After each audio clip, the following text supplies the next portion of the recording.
Chapter 822. Ahahaha, this kick is really cool. I've been unhappy with him for a long time. Who are you? Who are you? I've caught you. I've caught you. Under the red sun, the centaur staggered across the wasteland. He suddenly shouted and suddenly laughed. His mouth was still spitting out some illogical words. The current centaur was a madman. But at the same time, he was also a genius. Luo Nan quietly observed and determined the nature of the centaur from thousands of kilometers away. The centaur was indeed a genius. His senses on the mental plane were extremely sharp, and he possessed his own logic. He was able to discover subtleties that were difficult for ordinary people to understand from unexpected angles. He tasted the soil, mud, and powder. He started from the perception of the material and connected to a broader level of information. Luo Nan was still unable to understand the inconceivable aspects. It was no wonder that he was personally recommended by Old Yu despite his eccentric personality. He was one of the people with the greatest potential on the mental side of the Xia City branch. However, success came from geniuses. Failure came from geniuses. The current situation of the centaur was due to the backlash of his talent.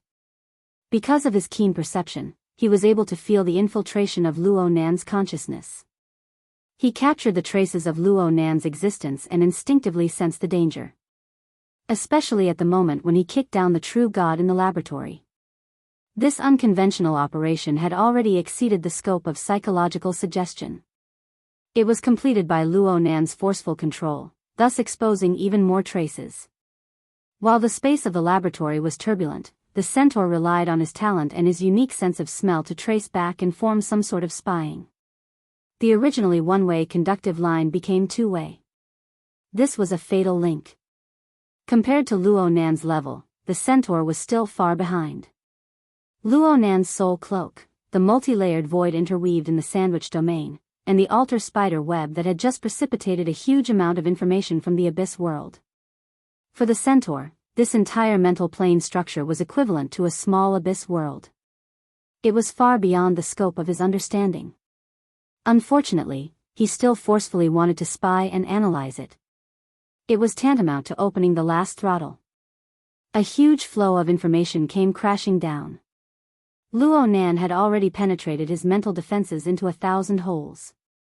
He could not withstand the impact of the backlash no matter what. Moreover, centaurs didn't have an altar spider web, so there was no possibility of buffer precipitation. Under the impact of the terrifying information flow, the horned demon's mind domain, which had its own logic and rules, shattered like an eggshell. He's done for. Luo Nan was certain that the self-logic system of the horned demon had short-circuited and completely crashed.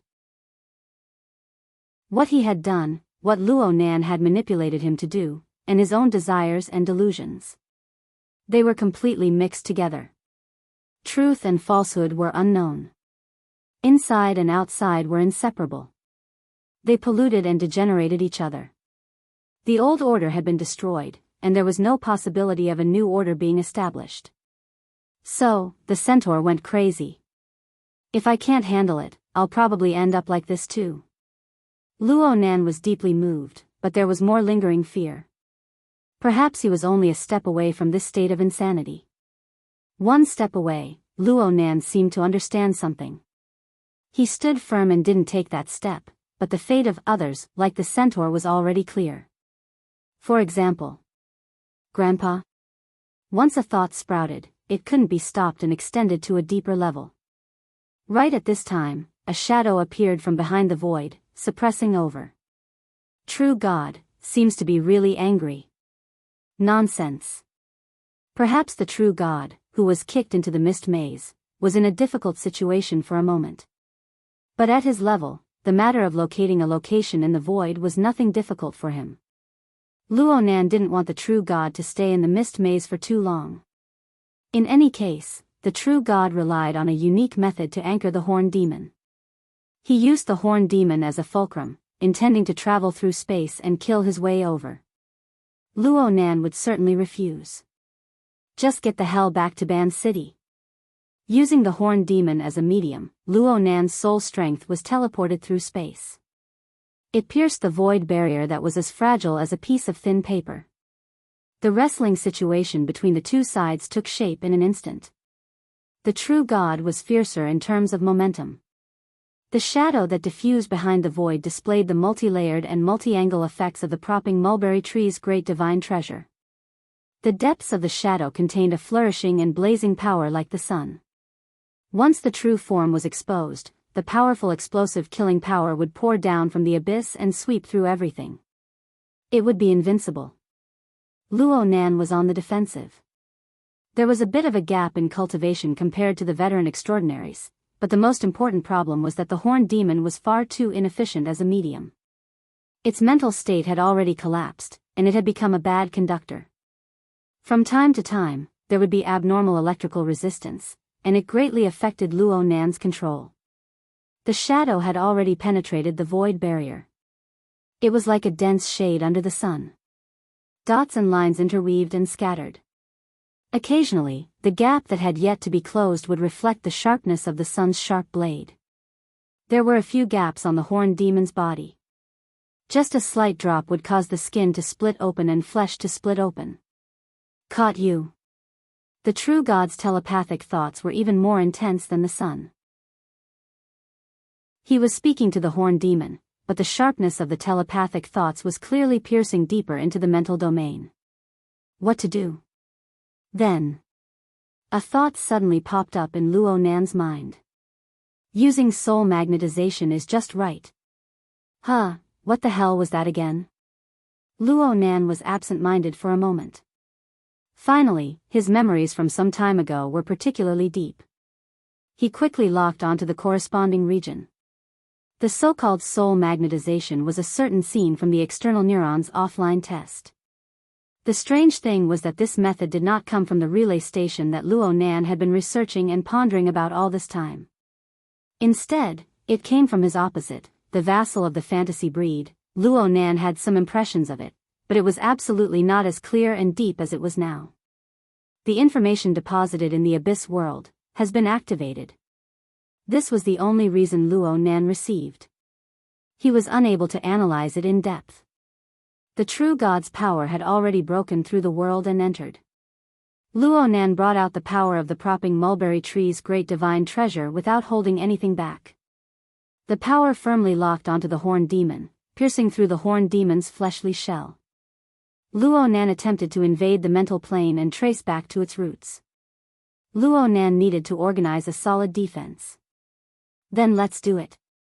The altar's spiderweb seemed to tremble and ripple slightly. Rich and detailed information poured into Luo Nan's mind with this slight movement.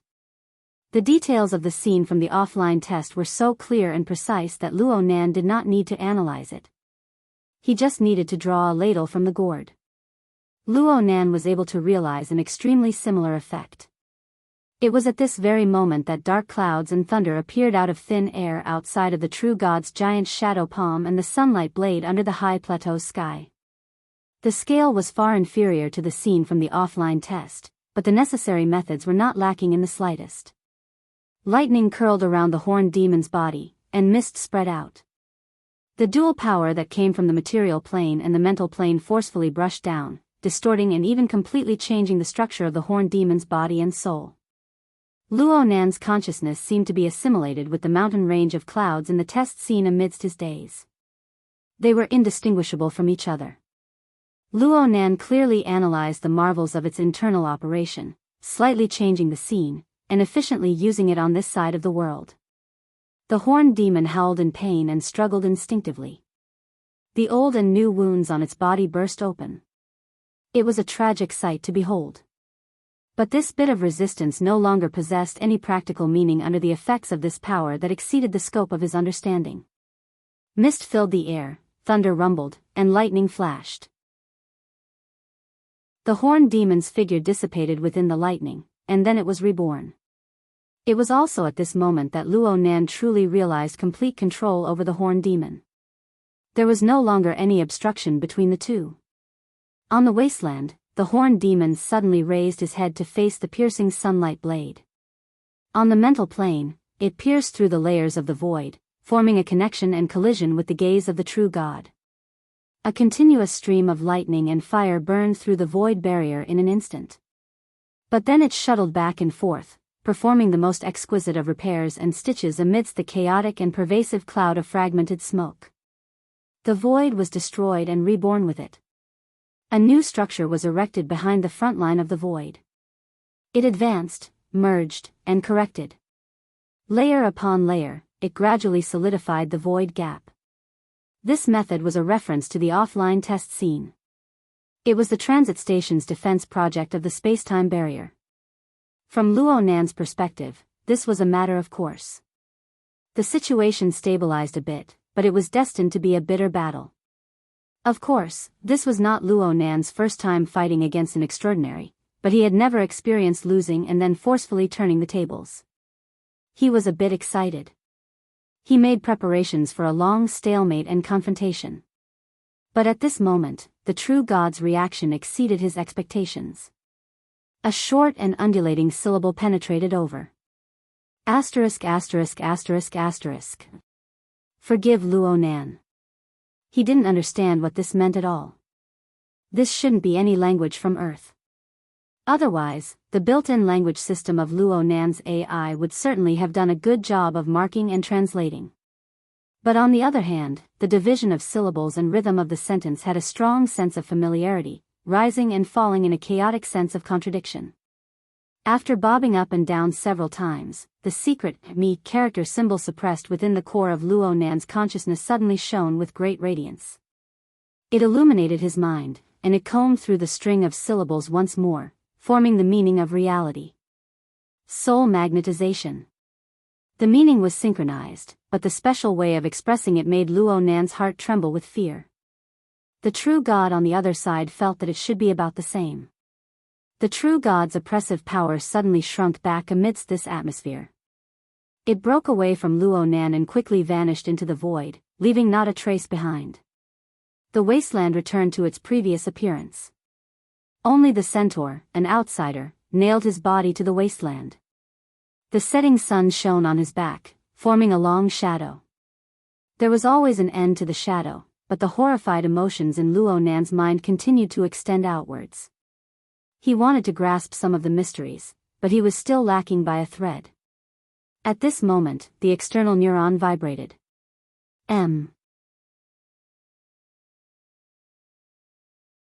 Chapter 8:23.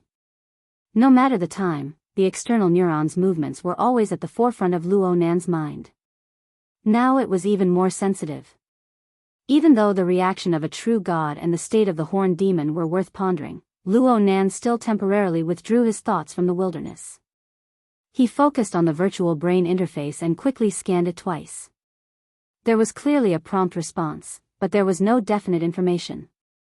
Luo Nan rarely saw this sort of situation. He did not dare to be negligent. He examined the virtual brain interface with all his concentration. He hated that he could not search the central region where the myriad stars converged. Fortunately, he had not reached this stage yet. He was able to capture the source of the change. It was one of the two large satellites in the periphery of the central virtual brain galaxy. It was the outer space flying ship that had always been in a state of isolation.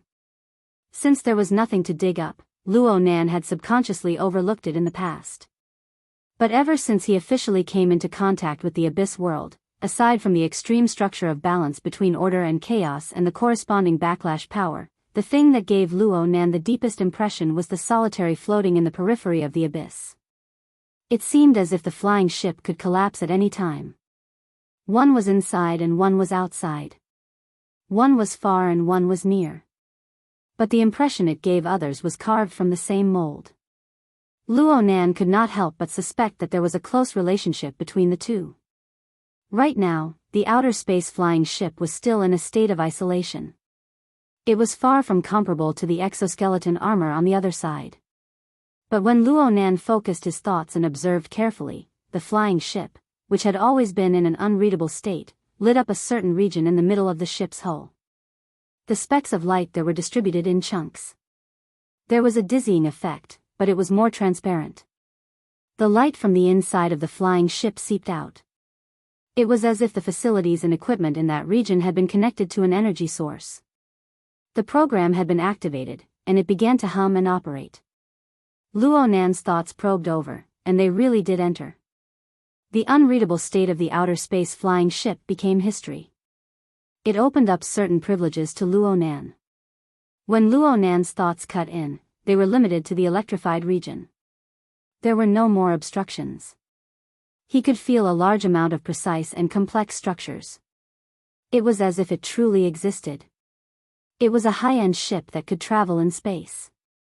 It was just that it was in a mini form. And it was precisely because it was mini that the degree of precision of certain regions had exceeded the precision limits of Luo Nan's mental perception under the situation of being shrunk proportionally.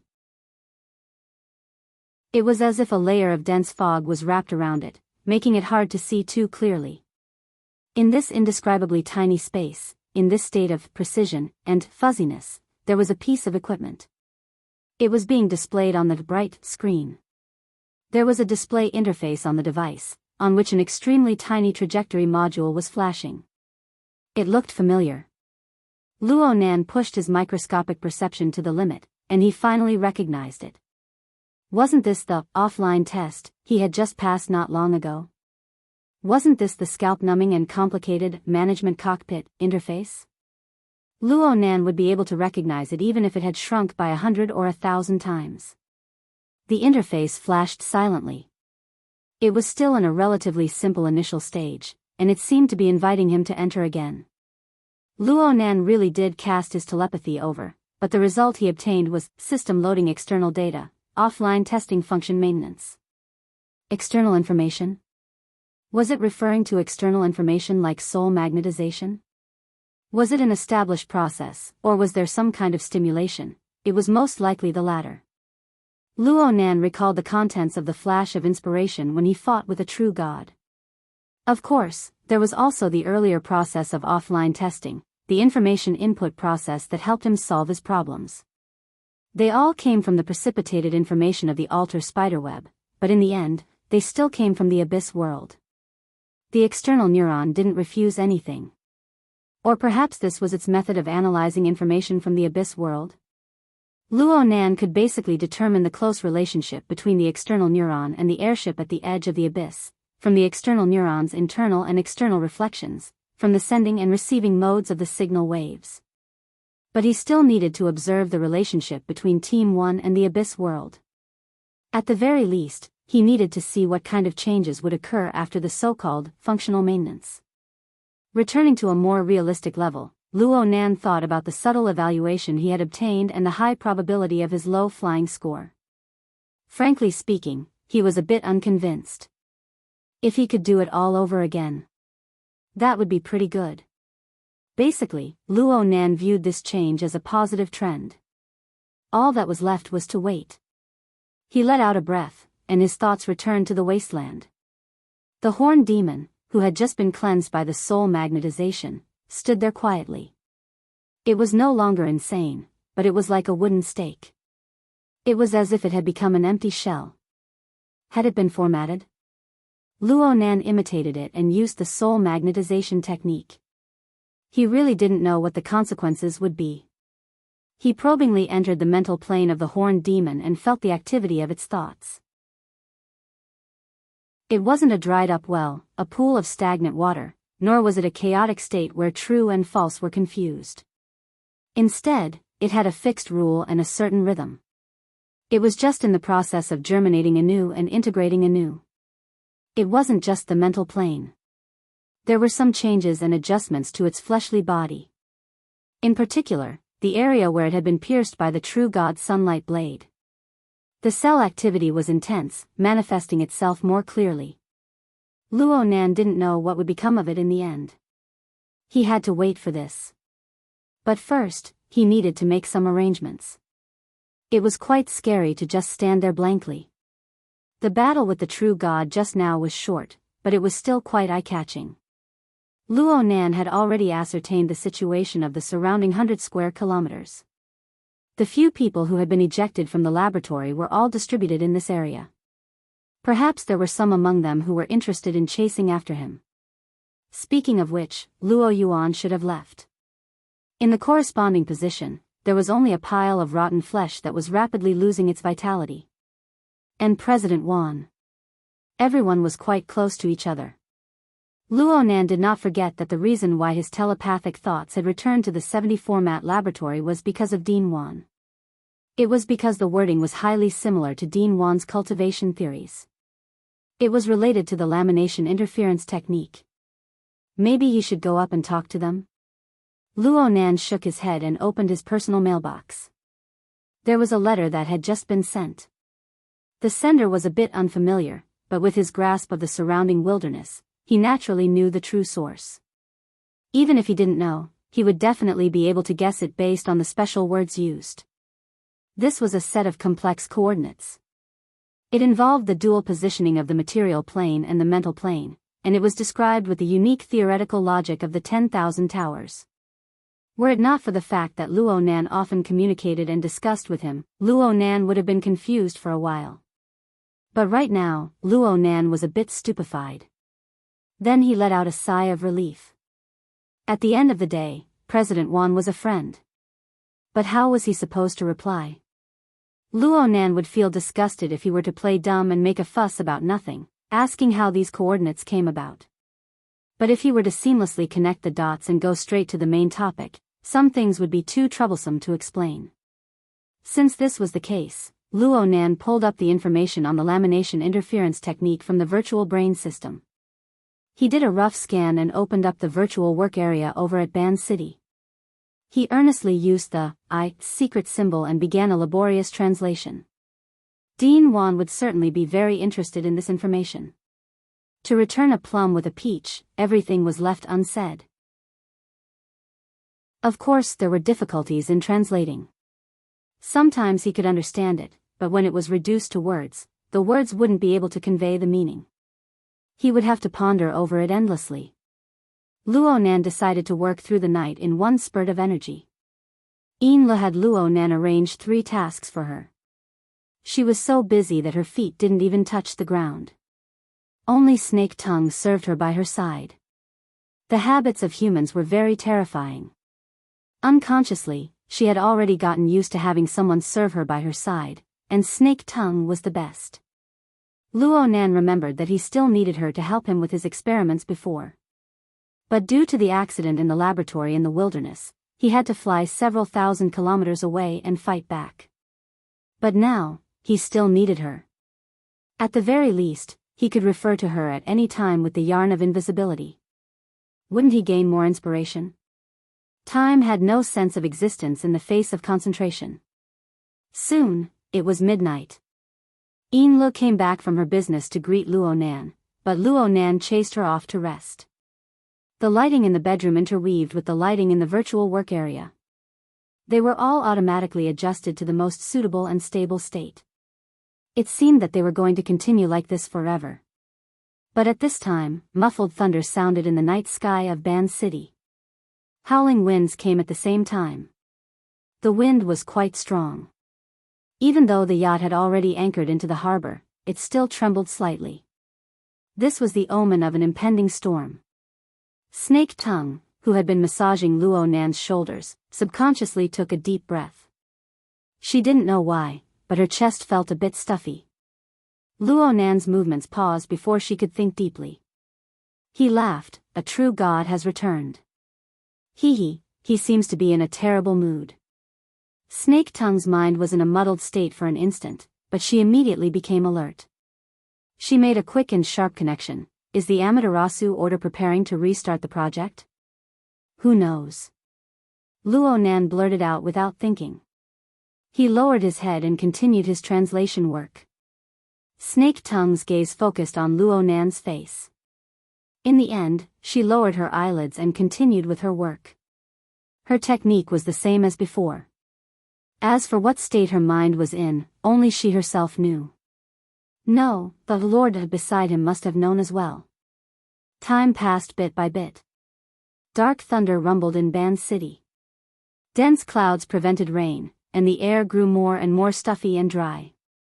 Snake Tongue obviously couldn't feel it inside the yacht, but her spirituality was clearly being suppressed and affected on the mental plane. According to the logic of Luo Nan's words, this was most likely the influence of a true god. Snake Tongue had been in Ban City for many years. She couldn't say that she wasn't used to strange sights, but she still had the ability to accept them. It was just that she was affected by the actions of the Amaterasu order 2 days ago. It was hard to avoid some divergent considerations. Georgia Wayman was probably shivering in fear. Luo Nan's voice suddenly cut into her ear. What's the temperament of a true god like? You've been in Ban City for so many years. Do you have some understanding? He's temperamental. He has an explosive temper. If he's a god, then he must be a very vile one. Snake Tongue quickly reacted. She made her own conclusion and evaluation. He's quite in tune with the atmosphere of the divine path in Ban City. Luo Nan burst out in laughter. Snake Tongue still had a sharp and sinister temperament deep in her bones. His curiosity was piqued, and he asked in passing. What about me? My lord? Yes. What about me? Snake Tongue didn't find this strange. Luo Nan had faintly placed himself on par with a true god's mentality. It was just that this so-called evaluation was close at hand. It would inevitably bring about all sorts of problems. She had no choice but to consider it. After several seconds of silence, Snake Tongue smiled and said, From what I see, my lord really isn't gentle.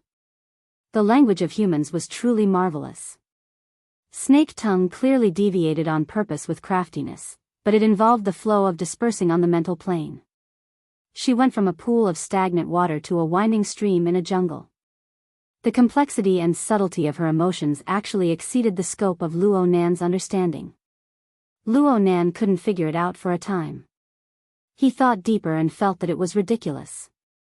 He simply dispelled these distracting thoughts and responded faintly. Then I'm really sorry. He no longer spoke with Snake Tongue. He focused on his translation work once more. It was another sleepless night.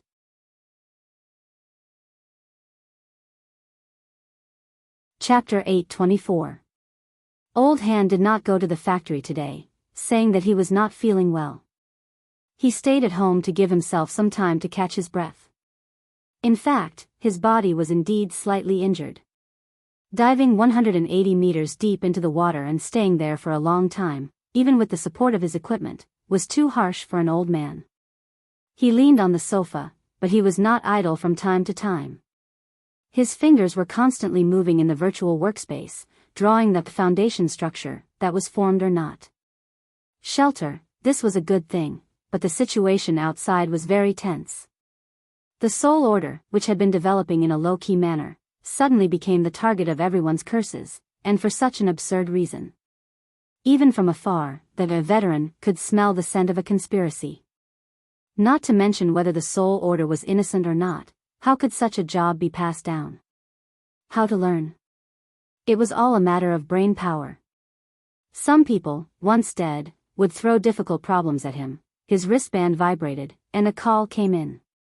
Seeing the caller ID, Old Hand raised his head, but quickly picked up. Hello, Secretary Een. Yes, I'm not in the factory. Do you want to continue? Looking for a studio? Looking for me?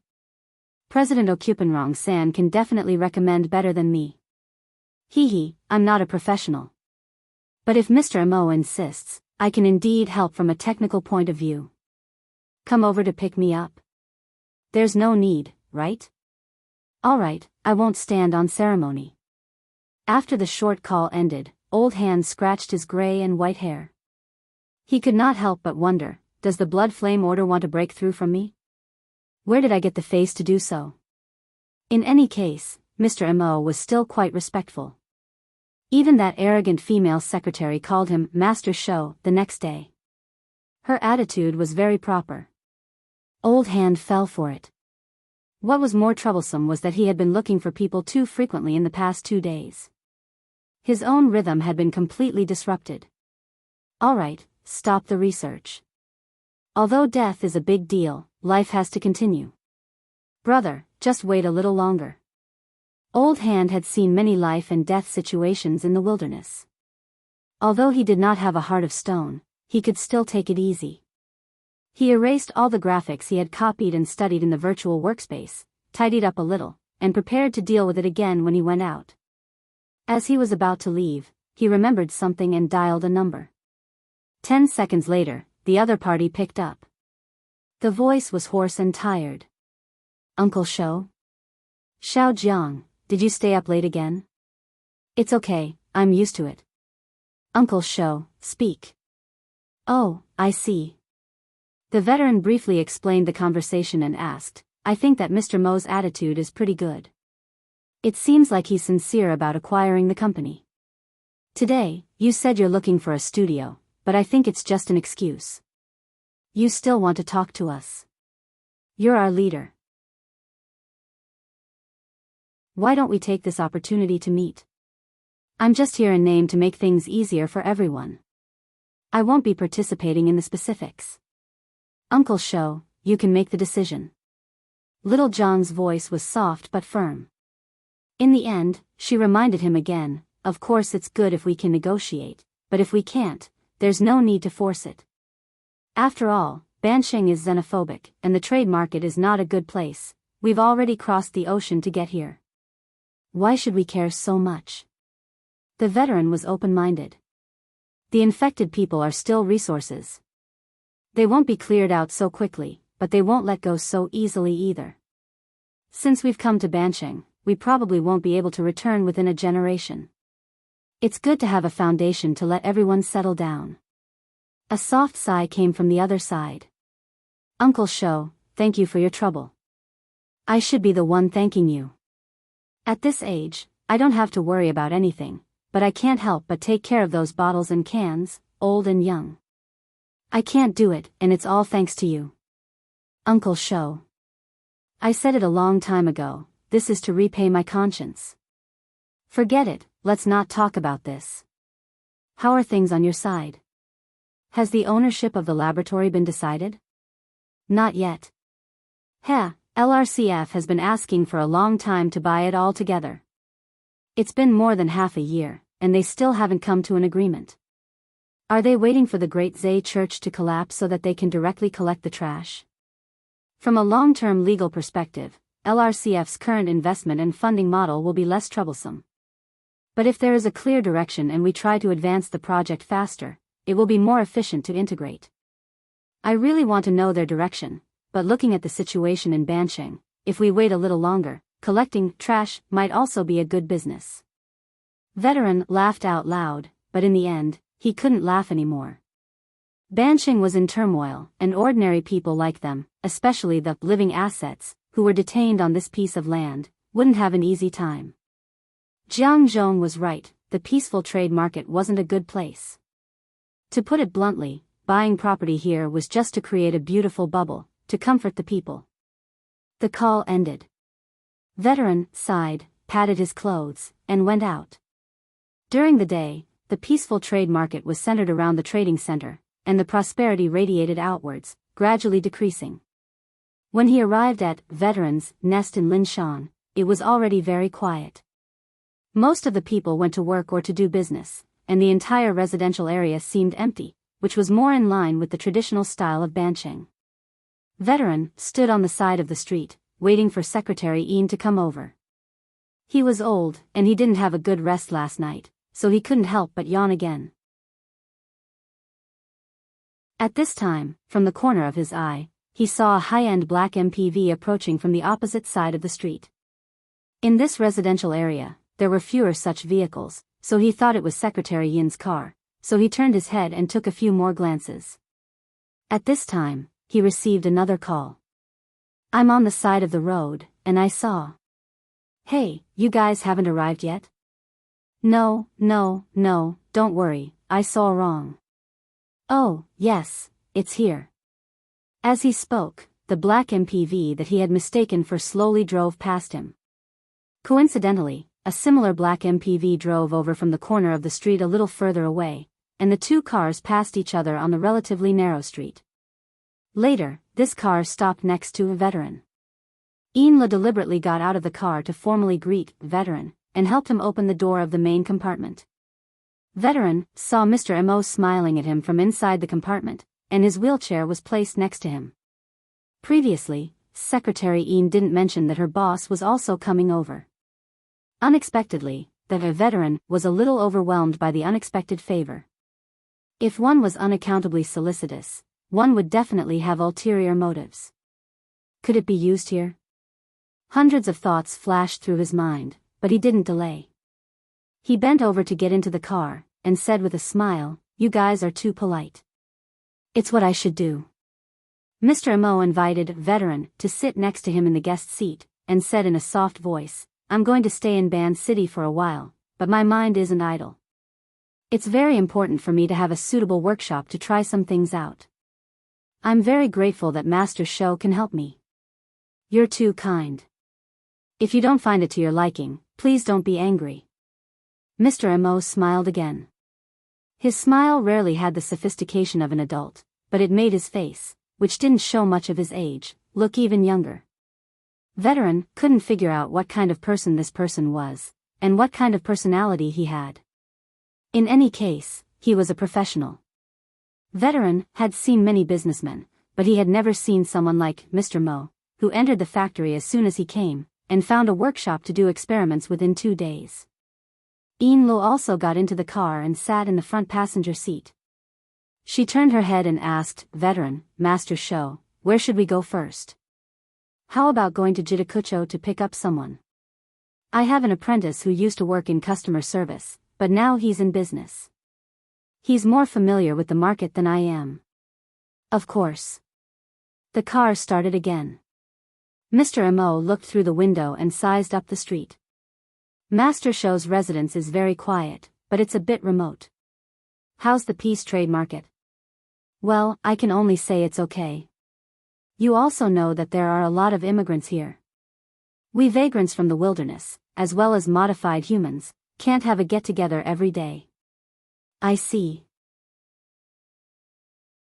"Mr. Mo, if you're more concerned about this, I'll take it into consideration. In fact, as long as it's a good workshop that can be rented, it's filled with expensive things, and the location is quite particular." Mr. Mo smiled and didn't say anything. The car drove away from the street. And just half a minute later, another black commercial car that had just driven past veteran's place turned around and came back. This car looked like a business car on the outside, but the space inside was stingy and full of equipment and personnel. Only the main and front passenger seats were spacious. At this moment, the man with a crew cut in the front passenger seat was giving orders. "Team 3, go in. Follow Supervisor Bai's instructions and do a good job. Don't rummage around like you're doing a forced search. We haven't reached that stage yet." As a frontline commander, his instructions were too long, and his lazy attitude had already affected his subordinates. Someone asked, "Captain Jimmy, how long will that stage take?" "Heh, go ask our beautiful Supervisor Bai." Captain Jimmy watched as the members of Team 3 sneaked into the suspect veteran's house and put down the intercom. Suddenly, he thought of something and turned his head, his gaze stopping at the back half of the main car. "Perhaps you can also ask our Honorable Mr. Neo. Come, use your brain and contribute a little more to the real world." At the end of Captain Jimmy's line of sight was a man in a hospital gown. His body was perfectly straight, but in fact, he was firmly confined by magnetic rings. At the same time, 7 or 8 tubes of different thicknesses were inserted into his mouth, nostrils, and even the skin on the back of his neck. They went up to his brain, and the ends were connected to the equipment on the side. This Mr. Neo had a blank expression, but the various electric signals extracted from his body formed a rather effective stream of information. A large number of blurry and shaky images were displayed in a specific projection area. There were some relatively clear figures inside, and they were constantly changing, including veteran.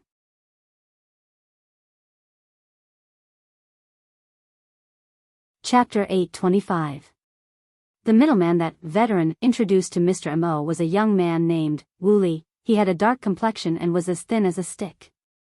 At first glance, he looked like someone who was malnourished or a long-term drug addict. However, his eyes were bright, his steps were light, and his mind was fast.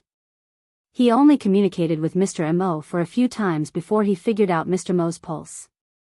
Although the workplace he chose was not satisfactory, it was still quite good. In more than an hour, they had gone to 3 locations. Mr. Mo did not feel annoyed, at least on the surface. Next was the 4th location.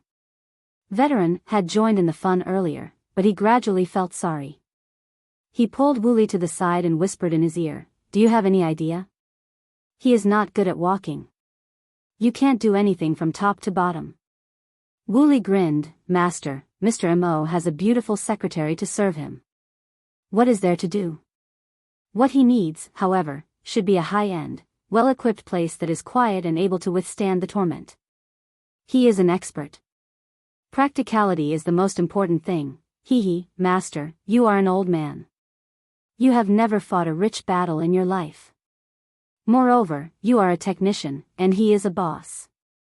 Your way of thinking is definitely different.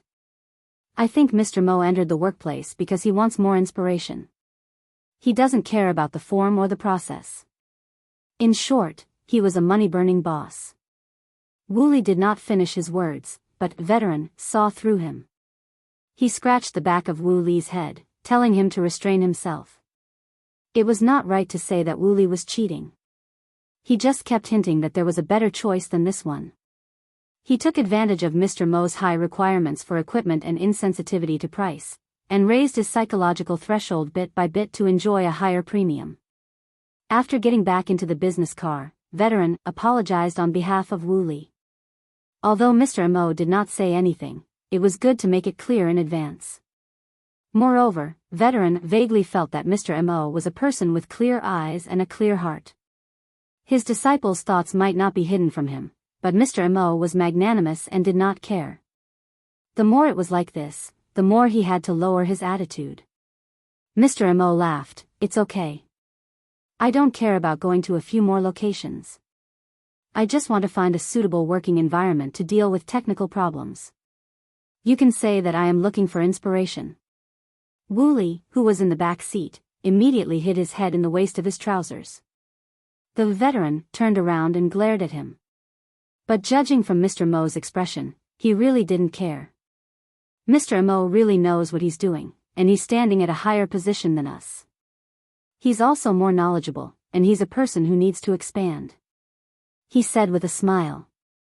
"No, for now, I'm only doing some technical conversion work.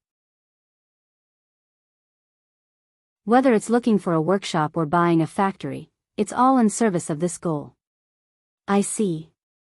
It was true that he was looking for a private workshop today, but it would be too pretentious to say that he didn't want to talk about the acquisition at all.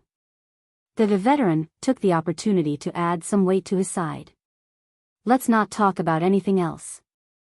Half of the people in the factory came from the wilderness of the old continent. They've been with me since they were young. They've also been through wind and rain. They're different from those cowardly Osaka people who only know how to dawdle. I brought it from the wilderness. It's direct and durable. Strong hands-on ability." Wooly tried to make up for his mistake by concluding at the end. "Top-notch material processing. I've seen it." Mr. Mo was referring to the visit to the factory the night before yesterday. The Veteran didn't want to mention that because the young lads in the assembly workshop used some of the techniques of the shelter to form a highly effective synergy. The infiltration and death of the miner made him know that the situation outside was tense, so he didn't want to complicate things. Also, he's smart. Wooly is a bit off topic. In fact, a really smart person should learn the craft honestly. Wooly had long been trained to be thick-skinned. He only pretended to be a little embarrassed, and then he followed his master and echoed, "The senior and junior brothers in the factory are really smart. Let's not talk about anything else." In the normal trade market, our sub-database questions have the highest adoption rate. Huh? Mr. Mo didn't know what was going on. At this time, Inlo, who was sitting in the passenger seat, turned around and explained, the sub-database questions that Woolley mentioned should be referring to the external questions of the credit rating system of the Vagrant Exchange, right? Yes, yes. Woolley nodded like he was pounding garlic. Mr. Immerse seemed to understand a bit. Is it the credit rating system that rewards activation points? So it turns out that the above question banks can be accessed externally? The veteran was slightly startled. These words sounded a bit childish. He subconsciously lowered his judgment of Mr. Mo's age by a level. Woolley didn't think too much about the latter part. He took out a simple tablet from his bag and directly handed it over, swiped the question board. Many of our designs are on it. Our factory takes up nearly 20 of the top 100 pre-database questions. Luo Nan took the so-called swipe the question board. The endless stream of new toys made him feel that it was getting harder and harder to maintain his persona as Mr. Mo. Right now, it was time for Yin Lu to play her role. She explained the background knowledge to Luo Nan. The normal trade market of Ban City was essentially a blood-sucking market built on the periphery of the Vagrant Exchange. It was a place where the large amount of black goods circulating in the Vagrant Exchange were legally laundered. The two formed a concentric structure. The inner Vagrant Exchange still strictly adhered to its internal rules. Only black market currency was circulated. There was only an official exchange rate that could be exchanged with all sorts of currencies in the outside world. For example, credits from the secular world, honor points from the inner world, and so on. But the normal trade market on the periphery provided a variety of forms.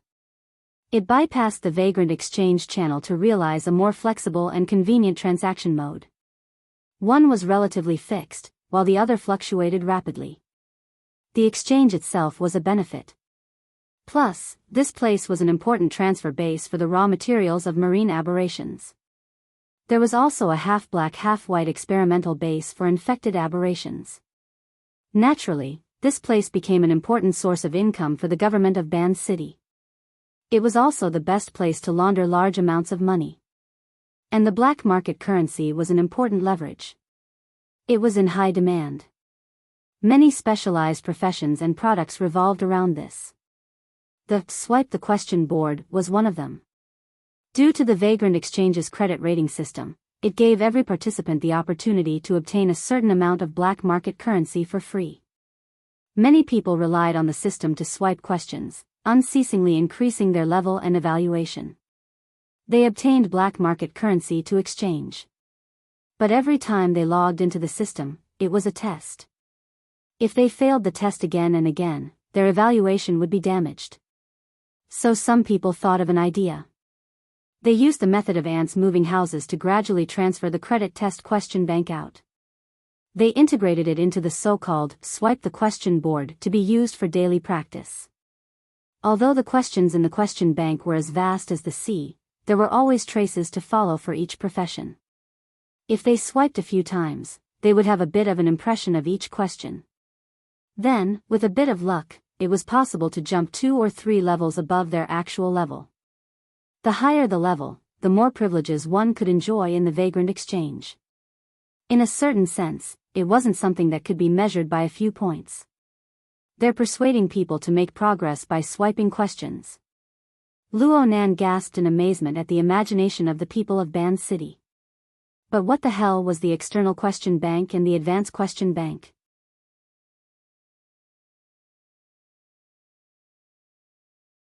Chapter 826. An external question bank, Ian Lee's subsequent explanation was a bit more conservative. It said that the rating system's designer, or perhaps its maintainer, made this arrangement in order to expand the question bank.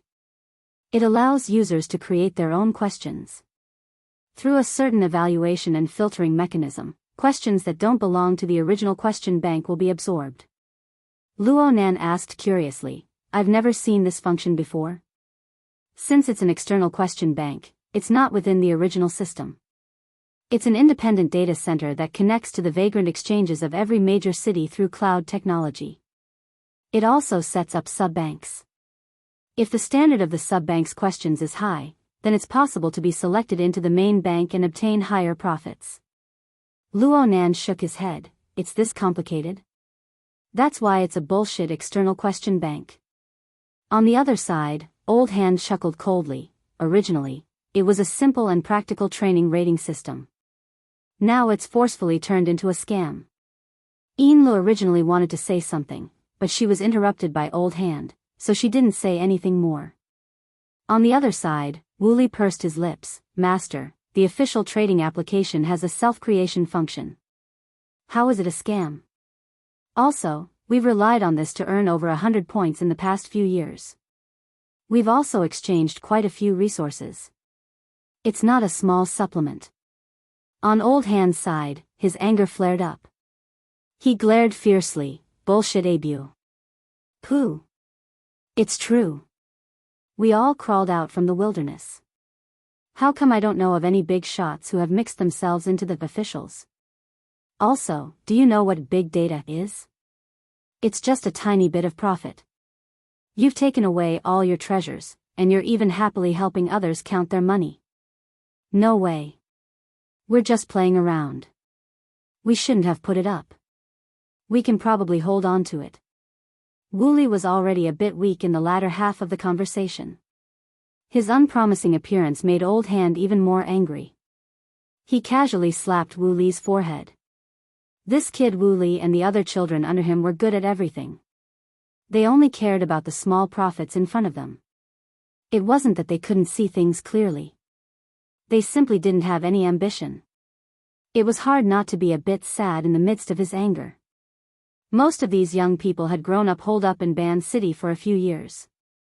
They were immigrants in name, but in reality, they were prisoners and even experimental subjects. How could they possibly have any ambitions? Not taking revenge on society was already a sign of pure nature. Luo Nan's gaze swept across this master and disciple pair. He didn't try to mediate the fight.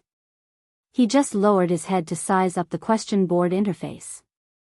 The initial interface was just 2 sets of boxes and color blocks to choose from. It seriously lacked a sense of design, and it was almost identical to the system interface in Spring City.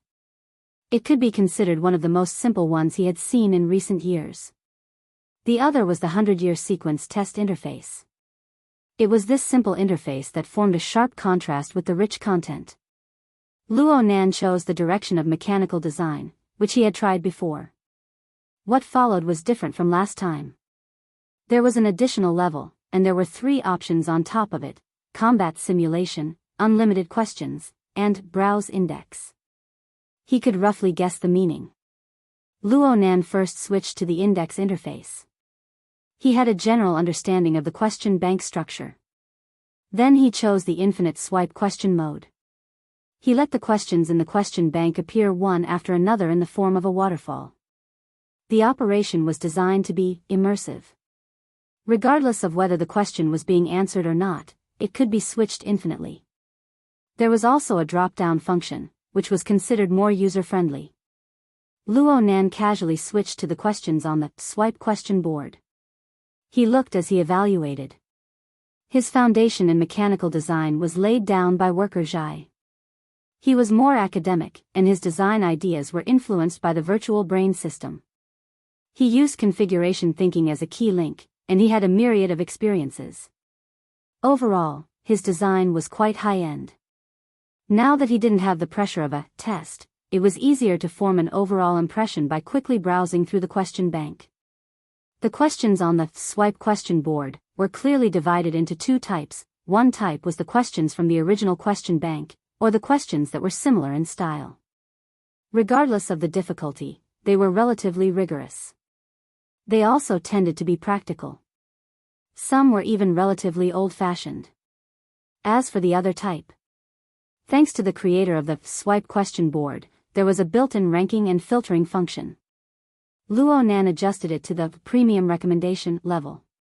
Only then did he feel that the questions that appeared weren't as painful to the eyes. Luo Nan hurriedly flipped through a few pages before he finally gave his evaluation: deviant, difficult, dangerous, strange. Very eye-catching, but very interesting. Old Hand had just freed himself from his complex emotions when he gave Luo Nan a thumbs up. His meaning was that Luo Nan had hit the nail on the head. Luo Nan smiled at him. These newly created questions on the swipe question board, even if they were of an extremely high level, weren't necessarily rigorous. They were more imaginative and bold. And the mode of setting questions for others to do carried a certain sense of flaunting. This way, the train of thought of the person who set the questions would be exposed more clearly. What was being tested, what was being hidden, what was being flaunted, and what was the core of the questions could be discerned with a single glance. Luo Nan swept his gaze over and felt that he had a basic understanding of the overall style of mechanical design in Ban City.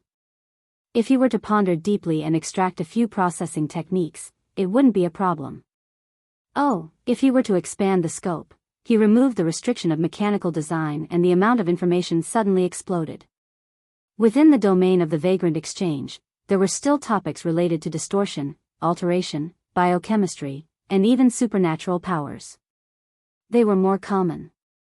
Luo Nan even had the misconception that he was now an expert in the study of marine distortion species around Ban City. From hunting and gathering, to processing, to design and manufacture, to practical use, all sorts of information was available. This was simply a database of distortion species in a region. Ban City was like this. If it was as Enrich said, then the 88 large metropolitan areas of the world were like this. Luo Nan understood Old Hand's meaning. Only an idiot would let go of such a rich resource of information. Speaking of which, Luo Nan seemed to have heard someone mention something similar before. He had some memories of this in his mind. Luo Nan couldn't recall it for a while, but he didn't force it. He switched the page to the ranking list of physics and specifically asked Old Hand, "Who are they?" Wooly blinked his eyes at his master and pointed them out to Luo Nan one by one with excitement. Hengduan's 7 tribes. Your unified logo? Luo Nan keenly discovered that the people who came up with the questions that Wooly was referring to all wore this logo after their IDs were verified. You could say that. Wooly grinned. His mood was clearly affected. It was Old Hand who explained, the tribe used to be mainly active in the vicinity of the Hengduan mountain range. After they moved to Ban City, they were divided into this order. The Hengduan mountain range. Near Spring City? Luo Nan suddenly asked. Old Hand chuckled, I've stayed in the vicinity before. But it's normal for the tribe to move back and forth. They've been to the basin, they've been to the plateau. There's no set number. Luo Nan went, oh. He didn't continue to get entangled on this topic. He decided to go through the dozens of self-created questions on the ranking list in more detail. During this time, the car had already reached its destination. Luo Nan didn't care. In any case, he didn't even need to move a finger. Enrich could serve him comfortably. Wooly winked at his master again and received another slap from Old Hand. This time, it was a slap to the back of his head. Wooly grimaced and moved to the front of Luo Nan's wheelchair. He cleared his throat and began to introduce the workshop and its surrounding environment. This used to be a small-scale Frost River Reality branch store. I quite like to come here to play. But after 2 years, it couldn't hold on any longer, so I sold it. I partitioned it into a professional workshop like this one and rented it out. Many manufacturers do their after-sales maintenance here. Of course, most of the goods sold in the trade market aren't consumer goods. There are very few idle people here. It can be considered a quiet place amidst the noise. Frost River Reality. Luo Nan raised his gaze from the question board. He seemed to be deep in thought. It's rare for a Frost River Reality branch store to not be able to continue operating in the world. It was rare for Enrich to express her opinion. It was probably because of her previous experience as an executive of Frost River Reality's flagship store. Wooly responded with a chuckle, in the end, the trade district isn't the CBD. Everyone is working during the day. It's normal for them to work at night. Adults who trade their lives for money, who would have the leisure to come here every day. Plus, the machines are easy to break, and the fees are crazy expensive. Old Hand glared at him, you guys fight here every day. You think you're in the right. Get to the point. Luo Nan had just woken up from his daze. The familiar feeling from before should be from Frost River reality. Indeed, it should be from one of the games. He turned to look at Lo. Your previous project, 10 Days in the Wilderness, should have the corresponding data to support it. Lo was startled for a moment before she said, definitely. A large-scale reality game like 10 Days in the Wilderness requires a massive amount of real-world data. She understood Luo Nan's meaning when she spoke to this point. She turned to smile at Wu Li. Maybe you guys contributed to it. Wu Li was embarrassed and speechless. That's right. The virtual reality technology of the Frost River waterway was able to perfectly integrate into the archetype format's training mode. This made Luo Nan very amazed, but he was also very unwilling to accept it. He had once asked Yuan for some understanding. The specific details were a bit blurry. He only remembered the gist of it. According to what she said, there were many major powers from all over the world that were providing technical support for the Frost River Reality project. In terms of big data, all sorts of channels were used to collect real-time information from all over the world. They were transmitted, updated, categorized, analyzed, and processed at all times. The question board was small, and the questions were intermingled with good and bad ones. But as long as they were collected online, with the support of enormous computing power and algorithms, large amounts of unstructured and semi-structured data could be effectively organized. A considerable portion of the data could even be reintegrated into a complete data model and be fully utilized. The Frost River Waterway was a virtual reality game. It was developed by many parties, and there were military and political forces involved. This was the root of the game. Humanity's counterattack against the mutants on all fronts in recent years was absolutely not due to the appearance of the deep blue platform. This was an enormous and orderly accumulation. It was an inevitable process from quantitative change to qualitative change. There was no doubt that this information was not free. It was more or less in the hands of several powers.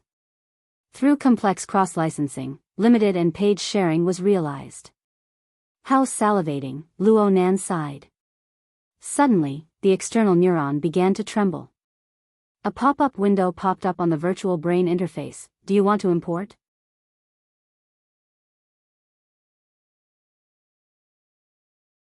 Chapter 827. The external neuron had been very active for the past 2 days. Perhaps that a negligible increase in privileges brought about some changes after the confirmation and review process was initiated? Reality proved that Luo Nan's guess was correct. He could see from the detailed information that the Heaven Stairway Level 4 knowledge access privileges allowed him to carry out the operation of importing external data, complementing and perfecting the offline database. If he confirmed that the data was not available in the main database, he would receive some rewards. It was possible to increase his privilege rating. Of course, this would have to wait until he connected to the so-called Heaven Abyss network and established a link with the main database. Perhaps this function was something like an information hunter? Right now, he could only be considered a librarian. Data was easy to deal with, but the matter of connecting to the internet was too far away. Luo Nan did not hope to rely on it to increase his privileges in the short term. However, the virtual brain system was the basic function of the database.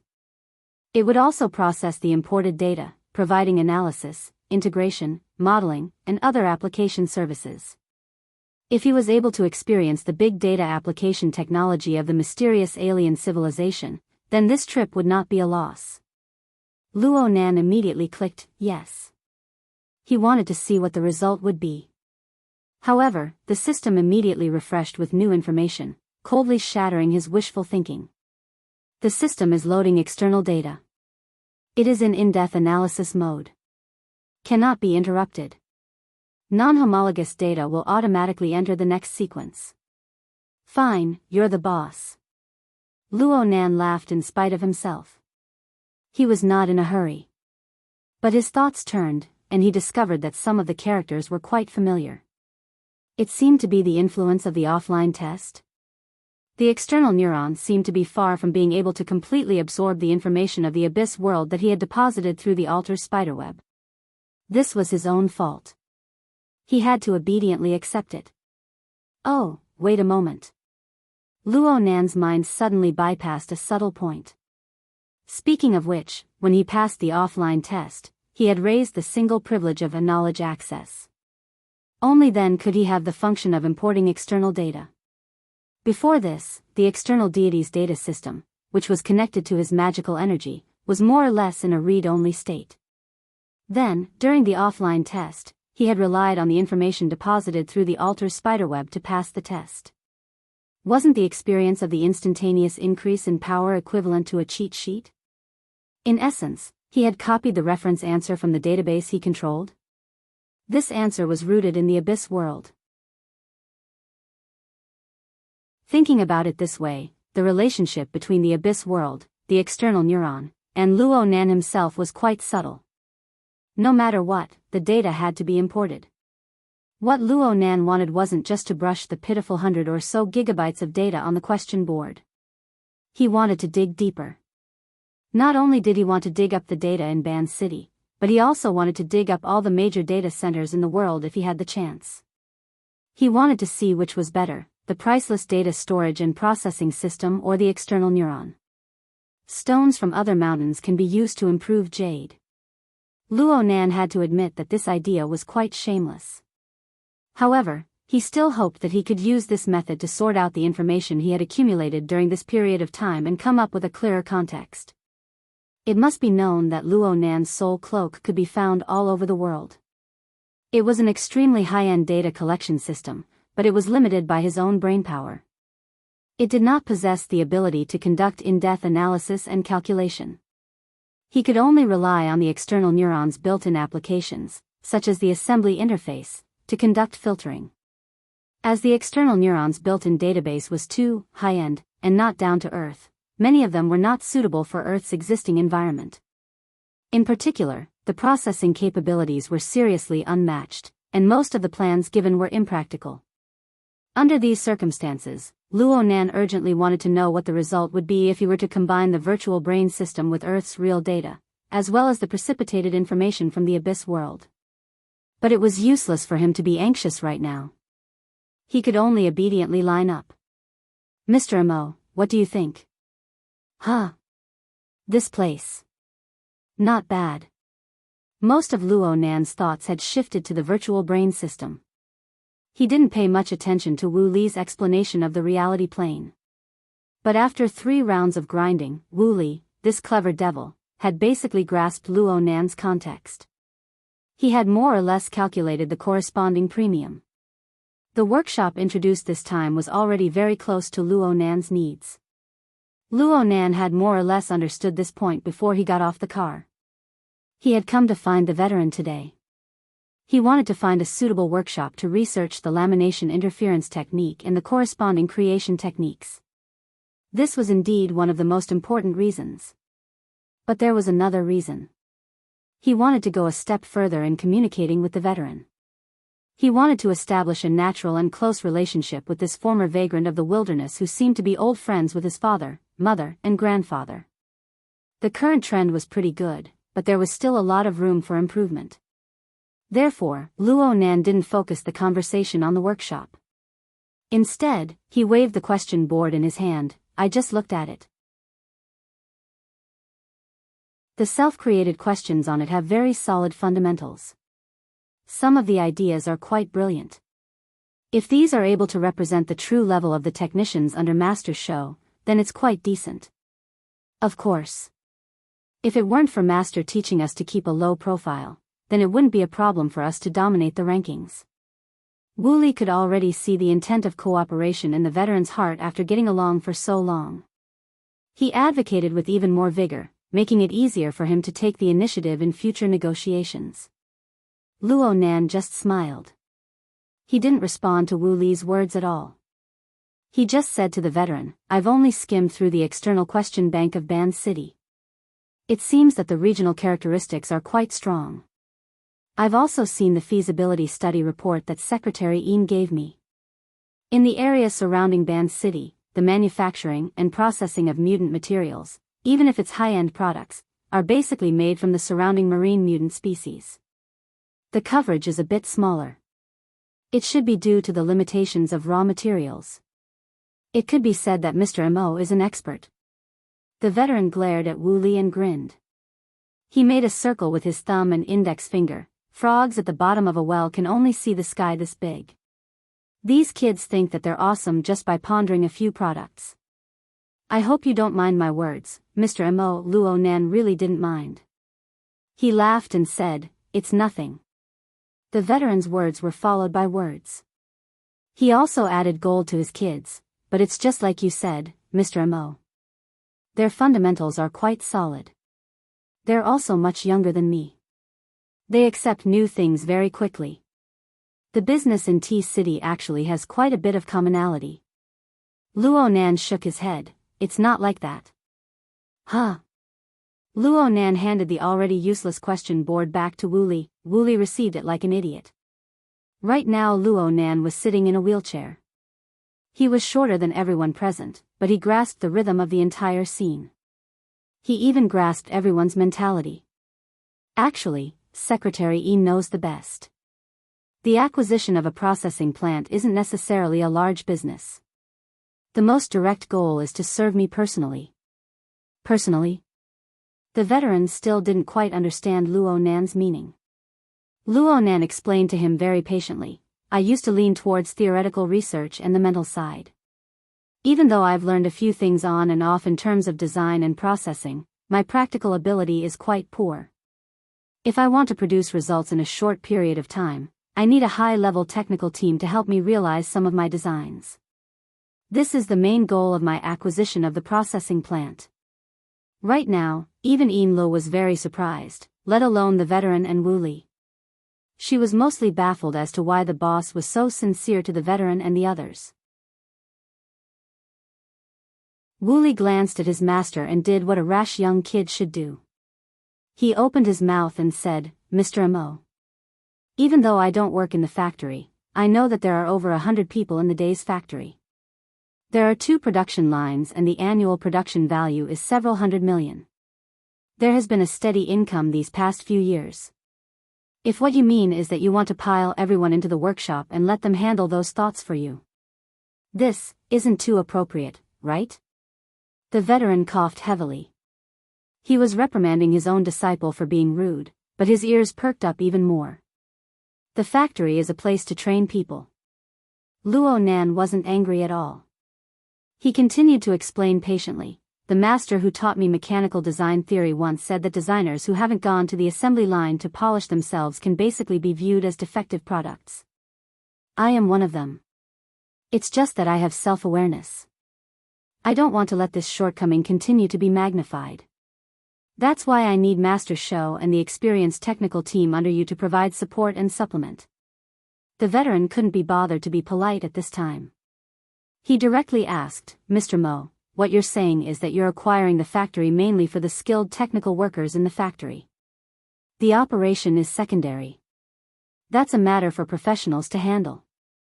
I believe that Secretary Yin will provide me with experienced management personnel. And you, as shareholders, will certainly have your own considerations. Luo Nan didn't pretend at all. He directly came to a conclusion. From my perspective, it's really just a matter of paying attention to people. The veteran's heart sank. This was a situation he had never considered before. It was a direction he found very hard to accept. The reason why he jointly acquired the Day's Society's processing plant was to find a temporary industry for the men, women, old, and young of the tribe.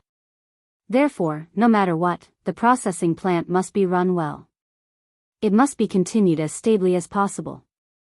Under these circumstances, how could he find a partner who didn't have the intention to run the plant diligently? The veteran's brows furrowed tightly. Luo Nan didn't seem to notice. He continued to speak, minding his own business. According to my standards, the level you've displayed so far, including the production line and the whiteboard, are all decent. But they're not good enough. After all, I hope that the products you can bring out aren't limited to just deep diving.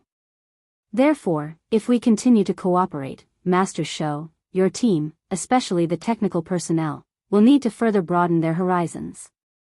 In short, you can't stick to this one place, Ban City. You need to go out for further training, to receive tempering. Training? Going out for training. Wu Li's voice suddenly rose by an octave. The veteran was a bit stupefied. He subconsciously locked gazes with his own apprentice, wanting to confirm this information. Going out for training? Leaving Band City? At this moment, the veteran and Wu Li could clearly hear each other's thumping heartbeats.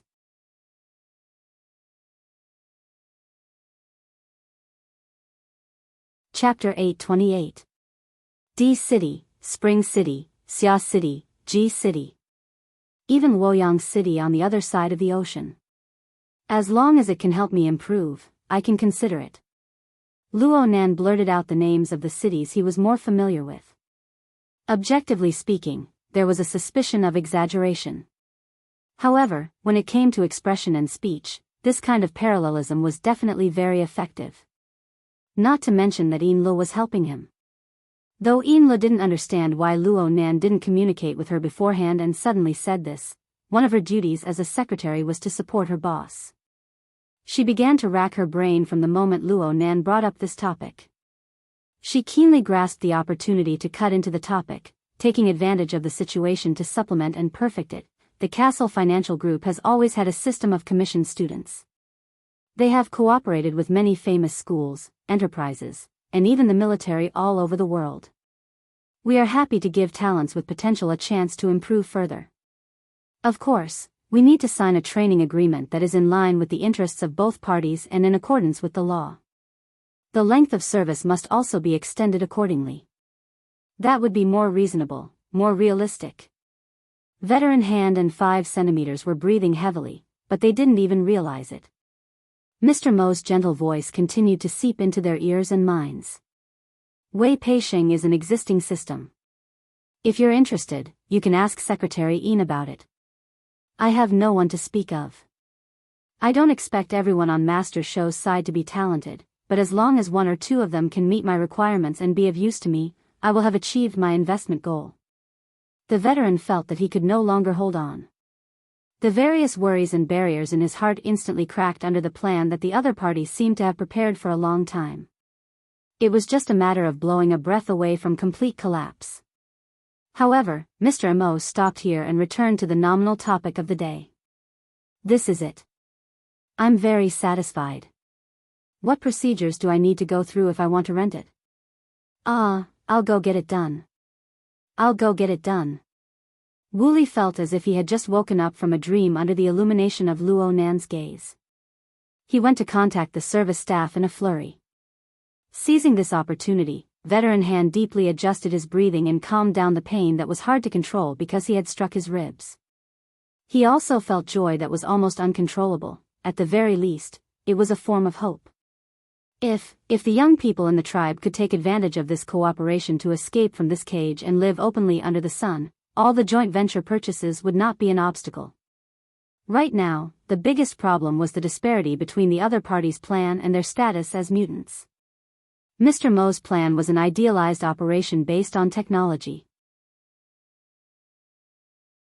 He was indeed very capable, but could he break the tacit understanding and agreement between Sakura City, LRCF, and even the major forces in the world? Or to put it more bluntly, was he willing to touch this taboo? Rationally, the veteran was still pessimistic. But no matter what, the other party at least came up with a plan, giving them a glimmer of hope. The veteran could no longer remain calm. Should he talk to Mr. Mo now and tell him about the restrictions they were under? Or should he immerse himself in hope for a while longer before facing the cruel reality? While the conversation in the workshop continued, another black MPV in the trade market ended its several-hour-long cruise and returned to an independent warehouse not far from the dock. During this period of time, the originally empty warehouse had been transformed into a simple command center. The warehouse space of nearly 1,000 square meters still seemed a little empty after filling in all kinds of equipment and people, but, soon, this place will be filled up. Captain Jimmy jumped out of the car. Behind him, his subordinates were carefully unloading the most important asset in the car, Mr. Neo, who had a tube inserted into the back of his head. The direct goal of the few hours of cruise was to stimulate the memory of Neo, who had been to the trade market before, and to stir up more information from the depths of his brain. With the dual effects of brainwave interference and reading equipment, the results were remarkable. At least, Captain Jimmy was already relatively satisfied. The captive captured on the night of the 7th had exchanged almost everything in a day's time. The only pity was that this guy did not know about the latest structure of the shelter. But it didn't matter. The core council of the Soul Church in the Deep Blue World had already been destroyed. The struggles of these stray dogs did not affect the overall situation. He arrived at the intelligence analysis platform. The positions of a dozen or so important people had already been anchored here. With the help of the SCA's authority system and the existing monitoring equipment in the trade market, they were being tracked throughout the entire process. For some special people, Jimmy had even arranged for a small fry. Wei Pei Sheng and the like are already in place. The voice of Mr. Mo was clearly reproduced in the command center, causing Captain Jimmy to sneer. Veteran Shoshiong was the clearest in Neo's memory, and it seemed that he was also one of the most important contacts. Of course, he had to be given special treatment, and the 2 investors from the Blood Flame Order were also put under surveillance. The movements of the group of 4 over the past 2 hours were all displayed on the 3D map of the trade market. Their every move was also immediately reproduced under the care of specially arranged monitoring and imaging equipment.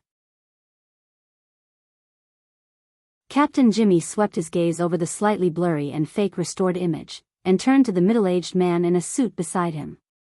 Minister O'Hara, I remember that Shoshiong and the others are restricted personnel? Can the SCA confirm this? Minister O'Hara grinned and tried his best to maintain a professional attitude. Yes, we've marked it very clearly.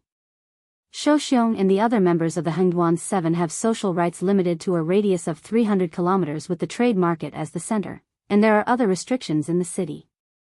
Then, the so-called Wei Pei Sheng is just a glib talker. Minister O'Hara answered without hesitation. Of course, although their relocation to Ban City is a social security action of the Star Alliance Committee, they are also restricted by the regulations of special groups, and they have signed an official agreement. If they violate the regulations and the agreement, they must pay the full cost of the treatment and infection suppression over the years, as well as pay a hefty penalty fee. Captain Jimmy touched the stubble on the top of his head and sneered. Ignoring this kind of problem, the first thing he says is Wei Pei and training. This Mr. Mo is also a person who speaks irresponsibly. Have you found any information on him? The intelligence officer raised his hand. We're currently contacting T-City, there's no need. We can't find this person in the SCA's database, so it's definitely a fake identity. But with Yin Lu, the deputy priestess, endorsing him, his position in the Blood Flame Order must be impressive. Maybe he's a spy arranged by Mrs. Halder. Forget it, it's about time. Let's close the net. Huh. As for the evidence. There are so many people, we can clean them up with a little trick. Are we really going to treat this as a police case? Minister O'Hara, who worked in the SCA in Ban City and was a senior civil servant, pretended not to hear anything. However, his deputy next to him was a little worried. Now? Isn't it a little early? Also, capturing a few hundred people is too big of a movement. Without the cooperation of the local military and police, we can't do it. That's why we have to act during the day. Most of them are on the production line, so it's easier to catch them than at night. As for cooperation, of course we have to cooperate. Lord De Yuen, I'm counting on you. Minister O'Hara failed to pretend to be deaf. His face was stiff, and he forced a smile. The illegal order is a cancer, and we can work hard to get rid of it as soon as possible. We are very willing to cooperate, but Captain Jimmy, in the information you provided, it was also mentioned that the peaceful trade market is in a special area in Ban City. With my authority, I can't mobilize enough police here. In fact, the SCA needs to coordinate with the police again. Don't worry about coordination. Don't we have Supervisor Bai? She's been hanging out with that guy from the Yuchuan family for the past 2 days, so she can help. Captain Jimmy grinned, revealing a mouthful of white teeth. Pack up all the information we've collected and send it over. If there are any problems that need to be solved, tell her and ask for instructions from her. I heard that at the end of last year, because she didn't take a vacation, her performance was deducted completely. If she wants to turn things around this year, she'll definitely be more proactive than us." As he spoke, the intelligence officer in charge of organizing the data had already obeyed his order and sent out the corresponding information.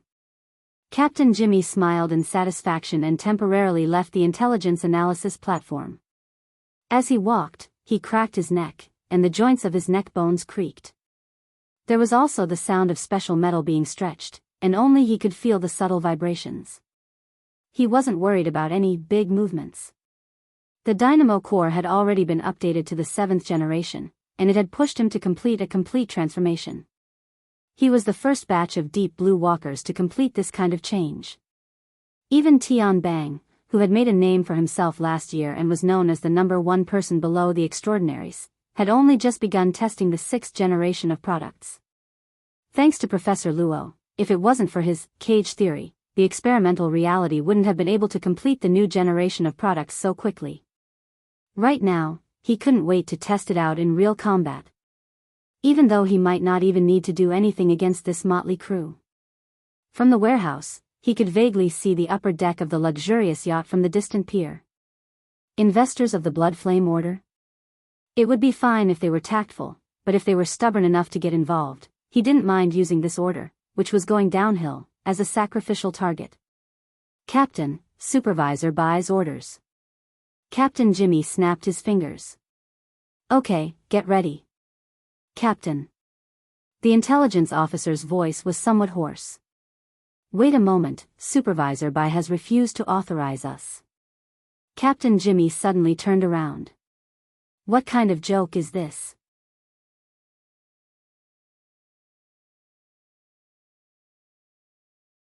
Chapter 829.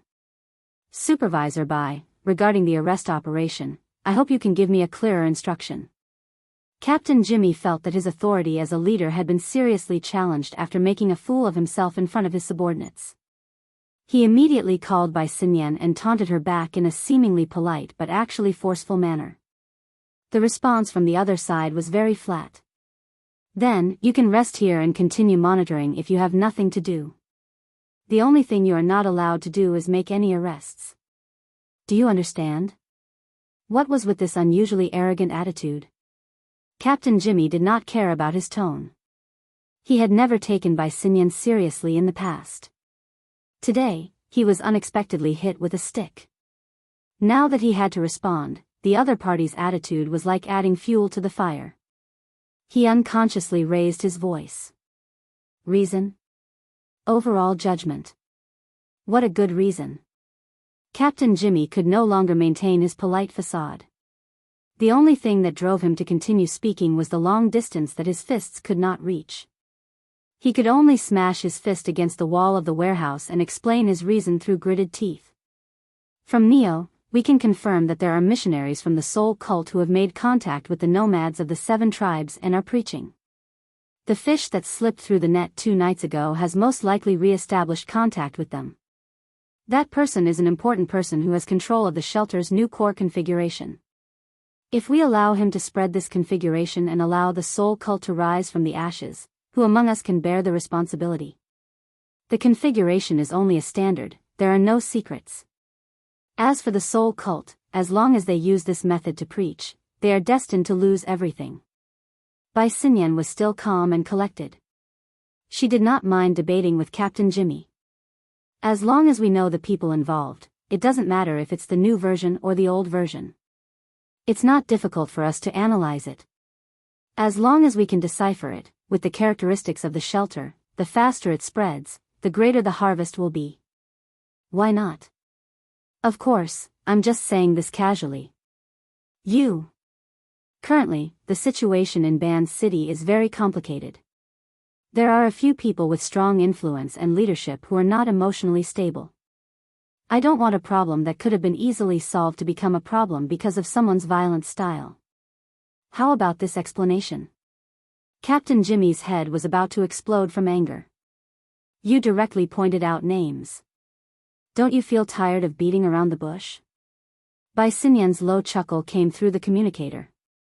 This is indeed a problem of understanding. Of course, there are some small taboos. As the commanding officer of the operation team who has undergone strict training, you should have this basic quality. Captain Jimmy, you can come up with a new plan and report it to me according to the procedures. I will make a fair judgment. Please believe in my basic qualities. Manners my ass. The true god of the Amaterasu cult is a big shot, but does he need you to flatter him in such a roundabout way? The corner of Captain Jimmy's eye twitched. If they were face to face, he might just throw a punch at them and walk away. But if he took the initiative to hang up now, things would be even more difficult to solve. Damn it, it's better to be in charge than a county magistrate. When he was sent to Ban City to carry out a mission, he didn't expect that he would be defeated by a woman who was only a manager in name. It shouldn't be. Bai Xinyan was indeed a manager appointed by Quantum Corporation. She also had a very strong relationship with the Deep Blue Laboratory. Rumor had it that she was Wang Yu's lover. But this wasn't a reason for her to overrule the judgment of the frontline commander. Jimmy and his operation team originally belonged directly to the Deep Blue Laboratory.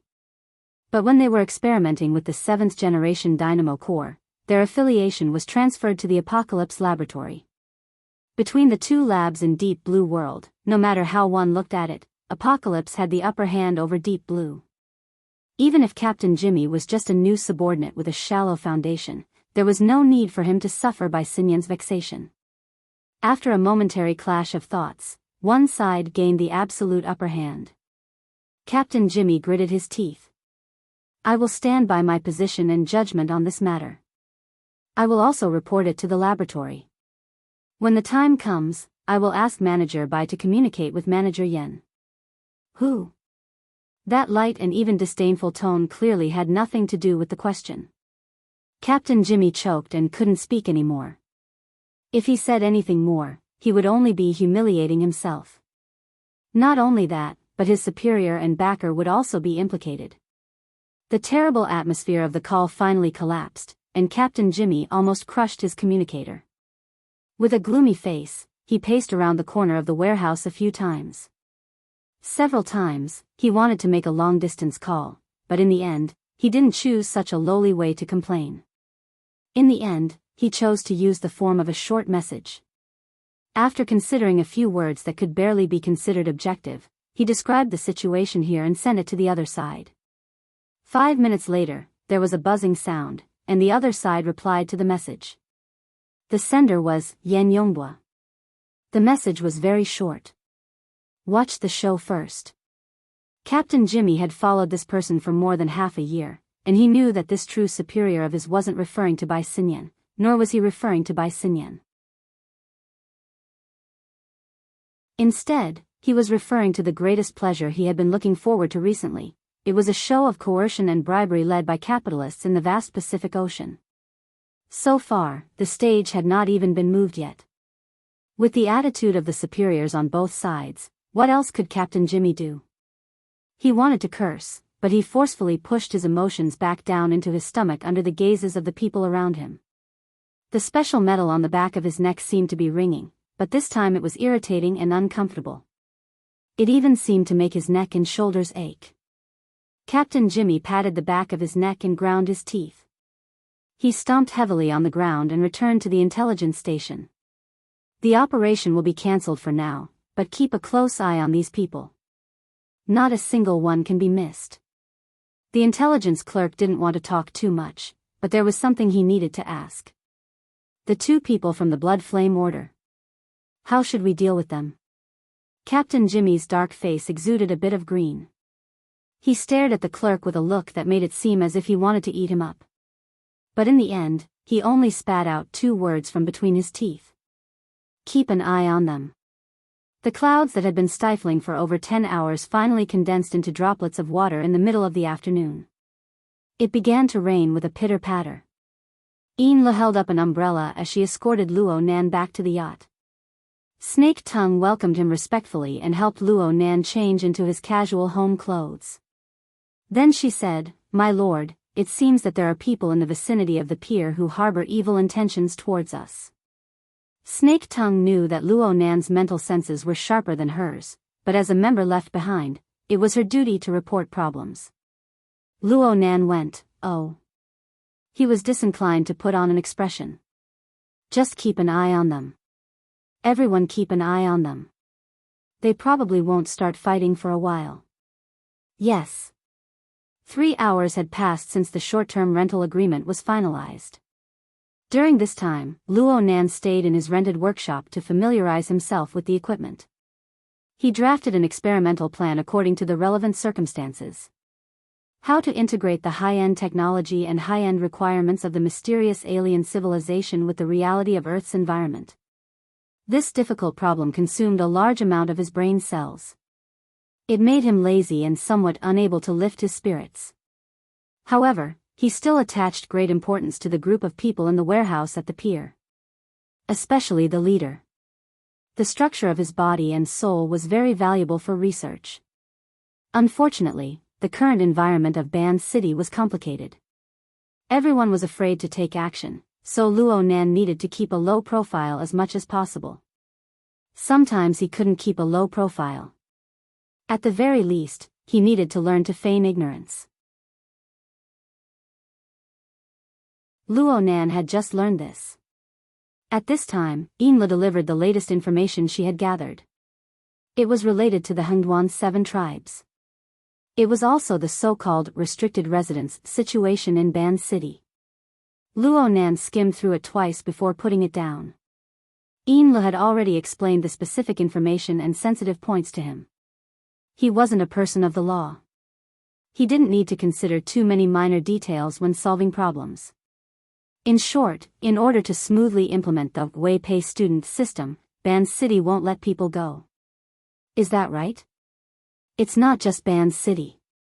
Ever since every major city enacted vagrant laws one after another to guide vagrants back, a pattern has been formed on how to deal with people infected with abnormalities. It is an established rule that is tacitly agreed upon by the entire world. There were some words that Enla didn't mind, but she had no choice but to say it again. "Mister, with your status and identity, most likely no one will go against your wishes.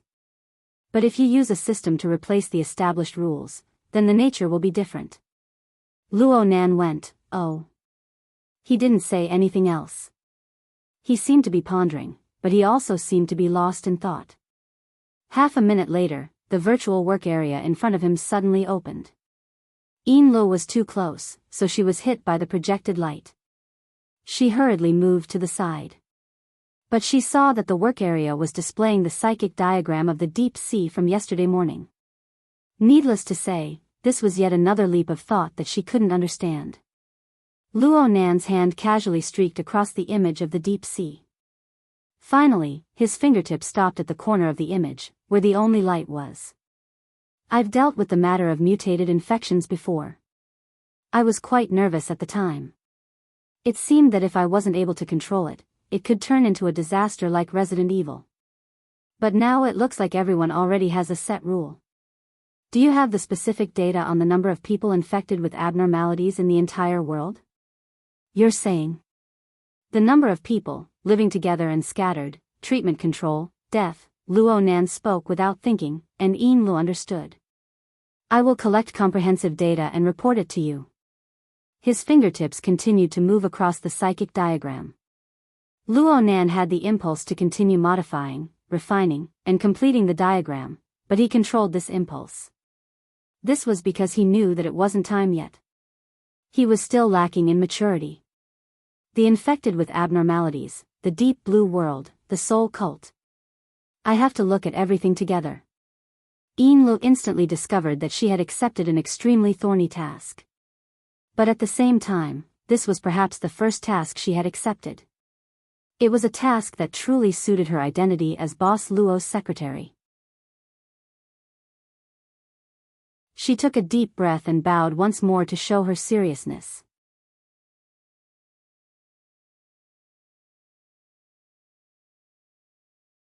Chapter 830. My memories of that time have always been blurry, and I have been brooding over it. Back then, that experience was like a divine revelation. It was an easy harvest. It made me, a backpacker who had always been restless, to the point that I took the initiative to venture into the wilderness, wild with joy.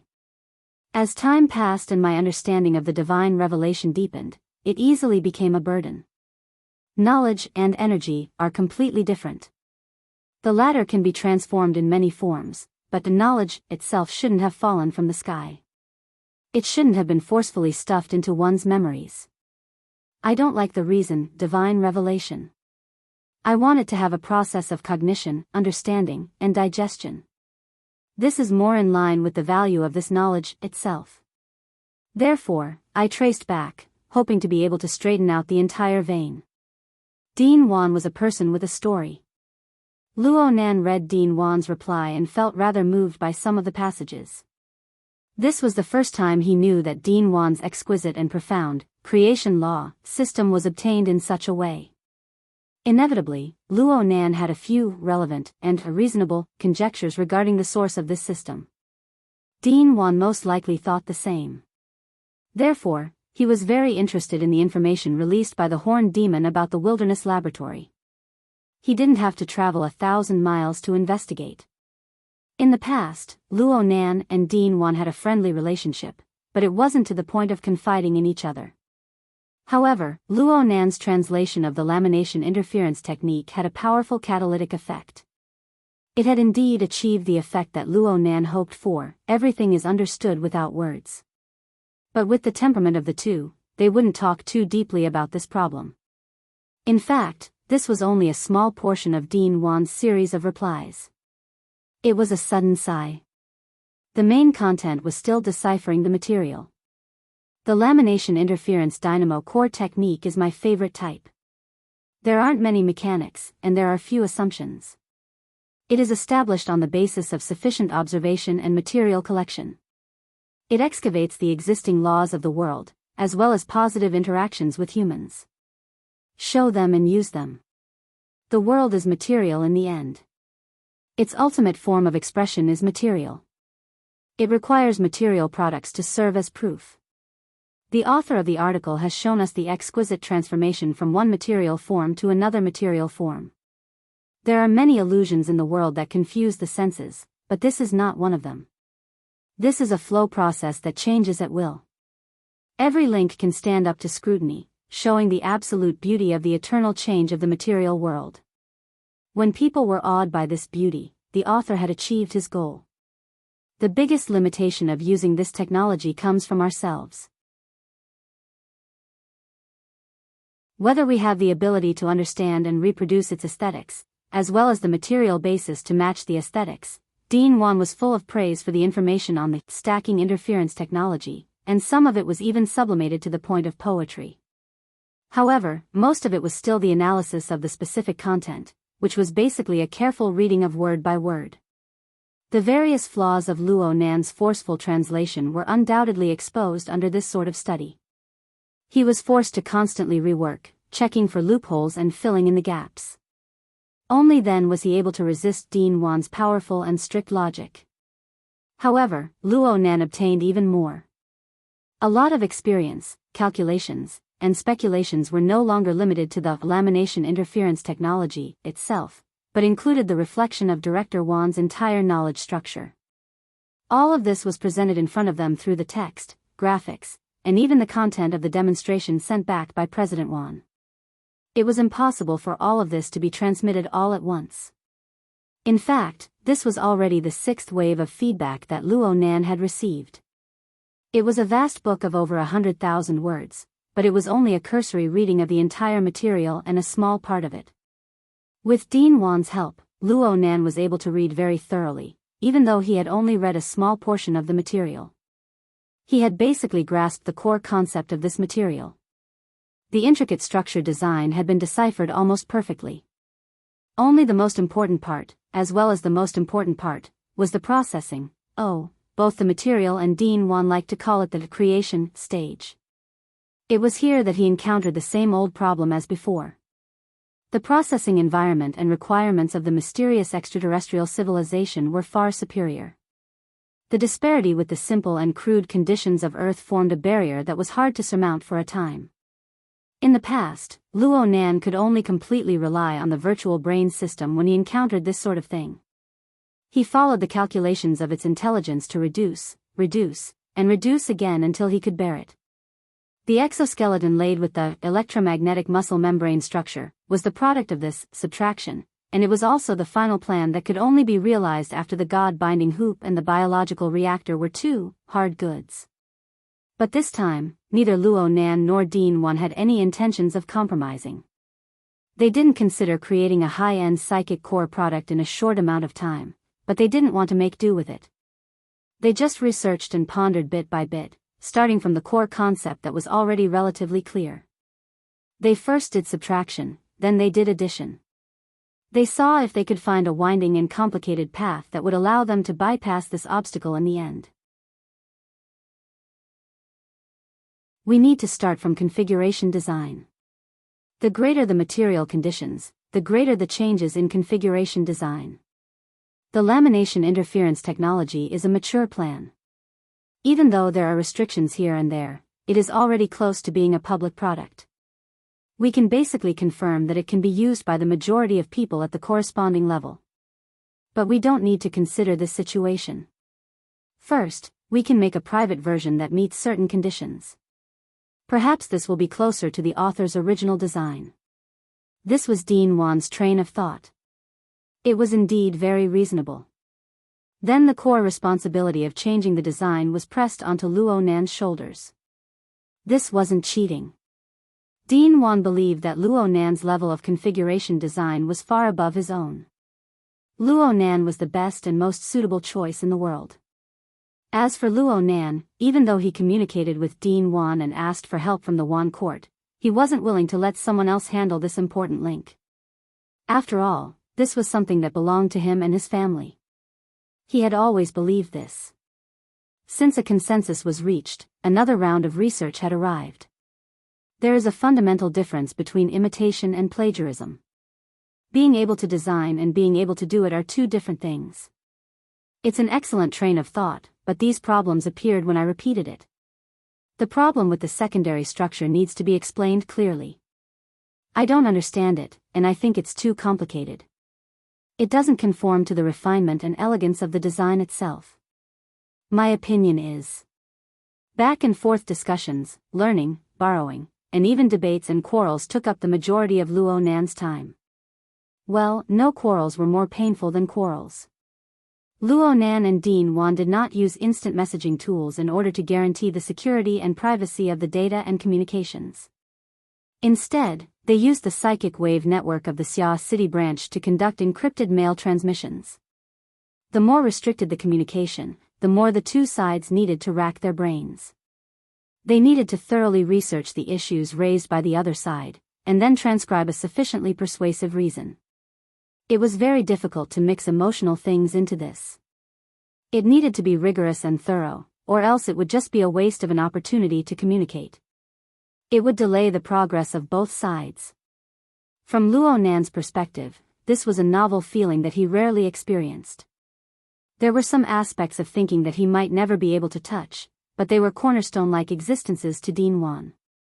The enormous gap between priority and backwardness would inevitably lead to conflict.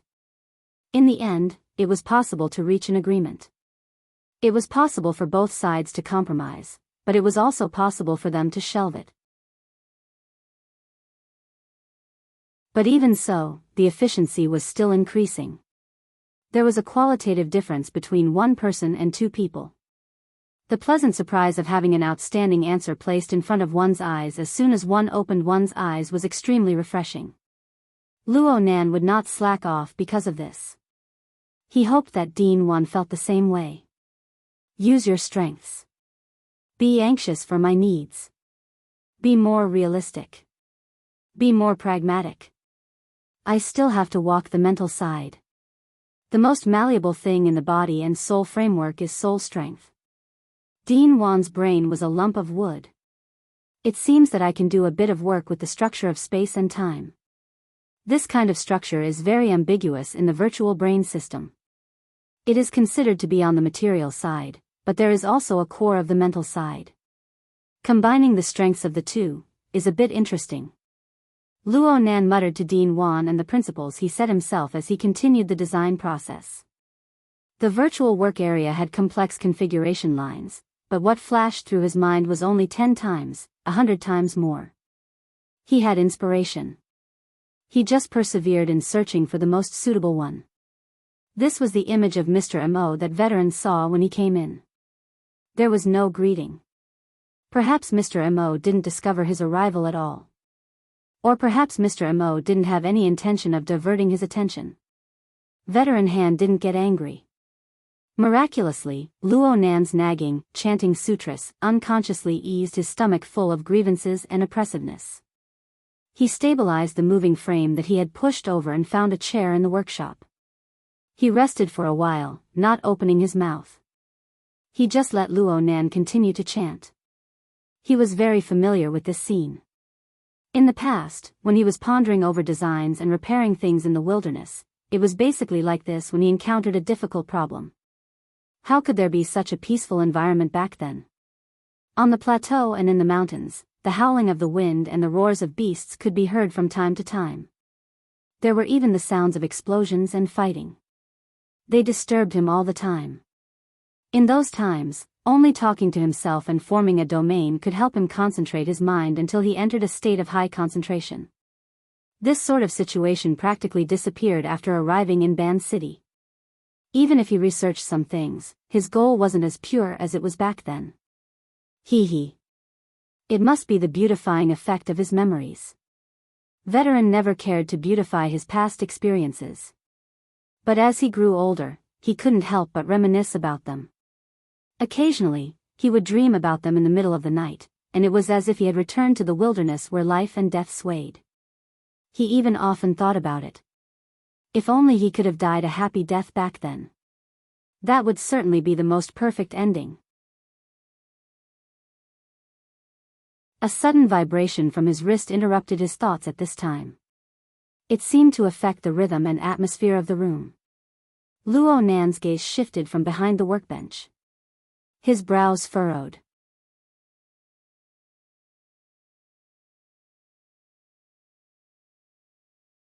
Chapter 831. The wristband vibrated silently, but it created an abnormal effect. For a moment, the veteran felt that his face was a little numb.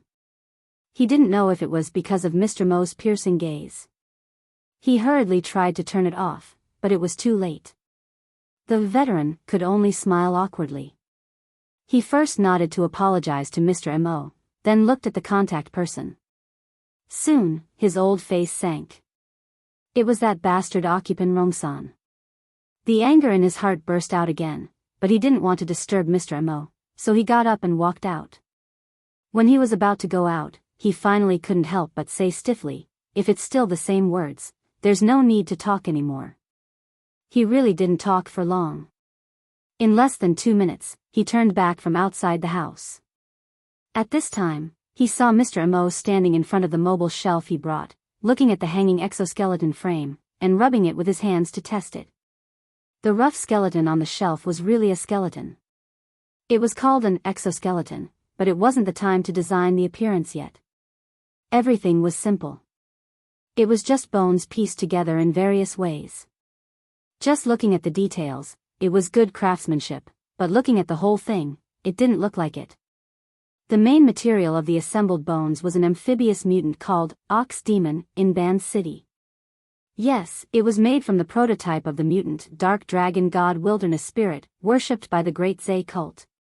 It was also ironic that the processing plant where the veteran worked belonged to the Great Zay society controlled by the Great Zay cult, but in this factory, the most representative source of high-end processing materials was the Ox Demon. A considerable part of its technology came from the Great Zay cult. The veteran then knew not to take the so-called faith in Ban City seriously. It was just that. I'm sorry for what happened just now. The veteran still wanted to express his apology, but Mr. Mo raised his hand to stop him. Don't mind it, let's talk business. Oh, the processing of this set of exoskeleton was done according to your instructions. The inner marrow of the ox demon was activated, and then redesigned and pieced together. Every piece of bone is processed according to the sample standard you gave me before. I've also worked on every piece. After going through a special process, the skeleton was dark yellow and slightly transparent. The outer layer seemed to be smeared with a layer of wax. It was oily and slightly bumpy to the touch. While he was speaking, Mr. Mo did something, but the rough skeletons hanging on the shelves creaked and let out a dense, sizzling sound. At first, it sounded like an electric shock, but later, it sounded more like a boiling liquid. Under the dark yellow wax that had been processed, one could also see the expanding and bursting bubbles. After another second, the orange flames ignited with a whoosh.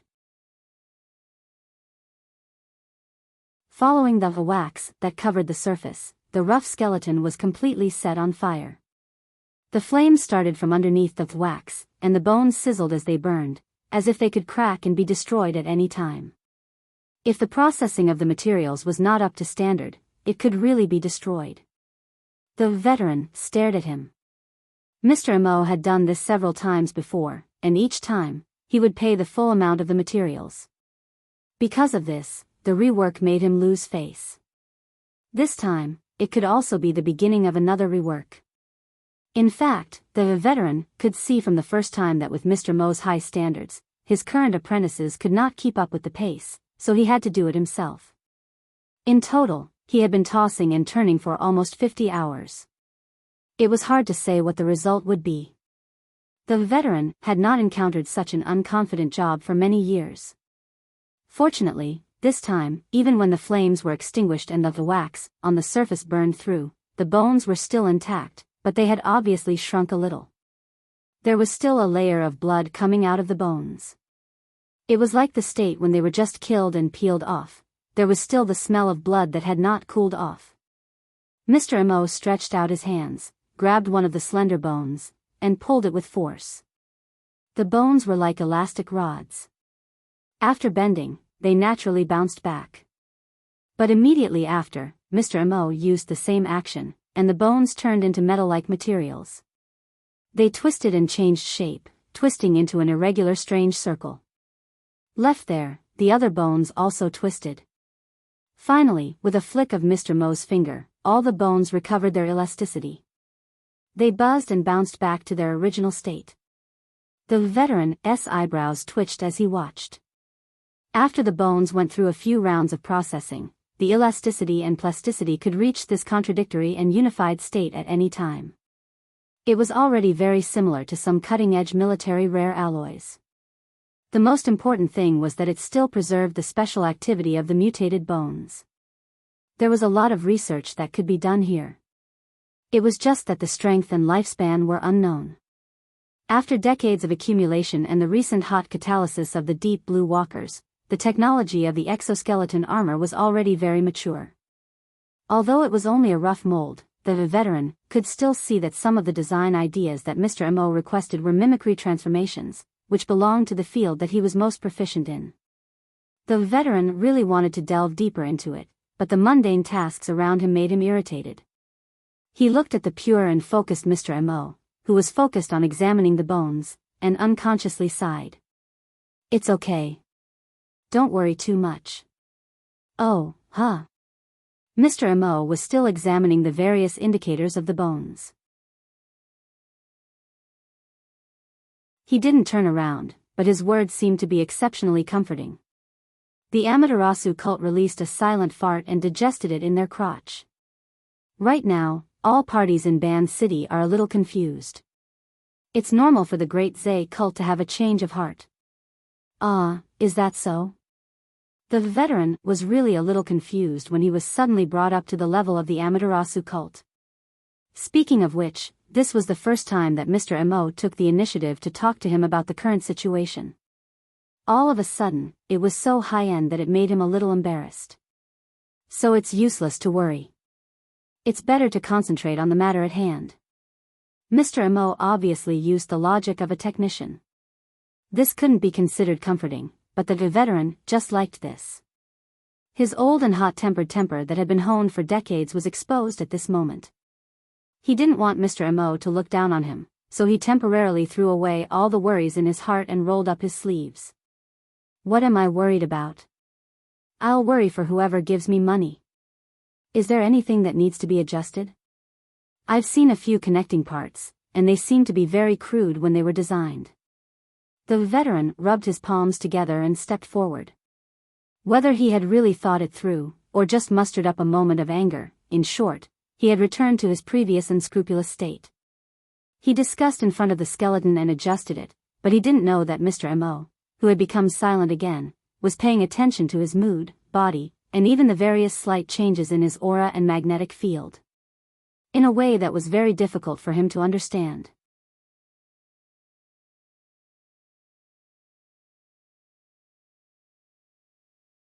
Chapter 832. Right now, many people in Band City were restless. From Luo Nan's perspective, he just lived his life as he should. There were many things to do in the last 2 or 3 days, but they weren't complicated. He even felt that things were simpler. But for other people, the feeling was completely different. 3 days had passed since Luo Nan and the true god engaged in a long-distance battle on the night of May 8th. Since then, the true god returned to Band City and threw a huge tantrum, so much so that the weather in Band City was affected. It was true that the power of extraordinaries was inconceivable, but no matter how inconceivable a true god was, he was still a living being. It was impossible for the material world to withstand the influence of the true god's emotional fluctuations. In fact, the impact on the mental plane was the most direct. It was just that the majority of the power stirred up a storm in the abyssal region. What sank into the sea of consciousness was merely the aftermath.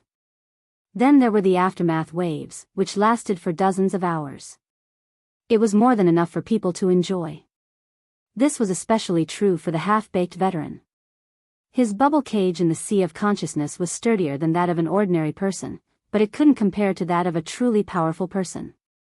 He was tainted with many negative things for no reason, and they slowly sank into his heart.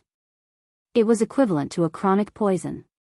The size of the effect depended on the dosage. There would certainly be benefits in relieving the effects early. This was the result of Luo Nan's observations, but it was only a small part of the overall conclusion. Luo Nan could use some small tricks to help the veteran resolve the effects, but it was not easy to accomplish on a broader and deeper level. For example, old injuries, mutant infections, and the natural process of aging. If the veteran were to be the center, then everything would be filled with imbalances and incongruities. This old man, who had abundant experiences in the first half of his life, would gradually lose the opportunity to adjust the balance. He would endlessly consume his life force, and he would walk toward his predestined end. People still had to go through a considerable stage to experience it with their senses. But in terms of pure calculation, the feeling of seeing the answer with a glance was not too comfortable. Putting himself in Luo Nan's shoes and experiencing it on this basis, the feeling was even more difficult to describe. But Luo Nan still wanted to study. He didn't just study the veteran. He also studied the various people around him. In the end, he transformed the results of his observations into his own body, forming a conclusion. The conclusion came from him, spread to others, and returned to him. Thus, a complete chain of standards, observations, and corrections was formed. As for the standards of observation, Luo Nan had long since grasped the basic principles of matching the structure of body and soul. He had used his mother's coupling theory in conjunction with Gym Master Xiu's 9 orifices 6 roots technique to gradually fumble his way out. Luo Nan possessed an extremely strong personal style. Now that he had combined it with the concept of extraterrestrial civilization described by the lamination interference technology and verified it with each other, regardless of whether it was compatible or not, it was still an experience. He set his sights higher and gradually formed an ideal outline. He used this standard to examine himself and the physical and spiritual framework of the people around him. There was no doubt that most of them, including him, were defective goods. This won't work. As expected, I still have to invest elsewhere. What? Old Han thought that Mr. Mo was talking to him, so he turned around. Luo Nan shook his head. He just said, there's no need to change the basic design. Can you handle the fine-tuning of the details now? Of course, the rent for this workshop is high, but the equipment is complete. There was no need to return to the factory. It would only take half an hour at most. However, I need your cooperation. Oh. Old Hand emptied his mind when it came to the field of expertise. His voice was raised by half a pitch. This toy is rough, but it's still an exoskeleton. It's also custom-made. It needs to be adjusted according to the actual situation. Mr. Mo is using it for himself, right? It's best to get on it and take a look. Makes sense. Luo Nan readily accepted the advice, even though there was a bit of difference between the actual situation and what Old Hand imagined. At this time, Old Hand was a bit hesitant. Is it convenient? Luo Nan laughed when he saw Old Hand's gaze cast at his legs. That was right. He was still a disabled person. Actually, a few days of time was enough for the replaced spinal nerves to fully integrate with his body. He didn't even sit in a wheelchair indoors anymore. When he went out, he reluctantly sat in a wheelchair for the sake of maintaining his persona. Old Hand only knew that Mr. Mo was recovering from his injuries. He was worried that it would cause a relapse. There's nothing inconvenient about it. Luo Nan took 2 steady steps and assumed a stance. He indicated to Old Hand to help him put the exoskeleton, which still had a bit of warmth, on his body. It was a simple and crude exoskeleton frame. The power and conduction devices weren't installed. It was more like a burden to forcefully put it on his body. But Old Hand was an expert in this field. Luo Nan had a good grasp of the situation. He gave it a simple test on his body and roughly understood the situation. The load-bearing spine is conservative. The flexibility can be adjusted a bit. It's fine if it's not carrying weight. If you want flexibility, the lower limbs can be adjusted. The joint design can be changed. There's no need to make such a big move. Old Hand wasn't clear on Mr. Mo's usage route, but Luo Nan was very clear on the use of this crude exoskeleton in the restoration process of the lamination interference technique. There were some functions that weren't necessary, but there were some functions that needed to be perfected. He issued an order to the Windows system within the external neuron, changing the projection mode from a design perspective to an experiential perspective. The virtual work area behind the workbench disappeared. Then the radiance of the projection sprinkled down on an area of several square meters with Luo Nan at the center.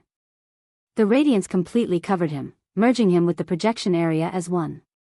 It wasn't very convenient for ordinary people to use this mode. They needed to coordinate with other tools to perform self-reflection, but Luo Nan didn't need this at all. He was able to inspect and grasp the situation of his entire body just by relying on his mental senses. He also had the spare capacity to control the projection area. He carried out fine adjustments to make it conform to the material structure on the plane of reality. Luo Nan's series of operations were actually more convenient for Old Hand. Old Hand was soon able to clearly distinguish the layers of the structure from the blurred and chaotic light and shadow effects. It was as if he had received a specialized demonstration. 1, 2, 3. Old Hand counted seriously. He confirmed that Mr. Mo had consciously divided the design of his virtual work area into 3 layers. Mr. Mo himself was in the innermost layer, the core layer. The crude exoskeleton frame was in the second layer, the middle layer. The outermost layer was a virtual 3D structure drawn purely from dots of light, lines, symbols, and shadows. It was extremely complex and inexplicable. Old Hand narrowed his eyes for a long time, but he was unable to find the meaning behind it. So he tactfully shut his mouth. He no longer used his old experience to frame Mr. Mo's train of thought. He didn't know what Mr. Mo was planning in the end, but he could confirm that this definitely wasn't at the level of a deep dive simulation.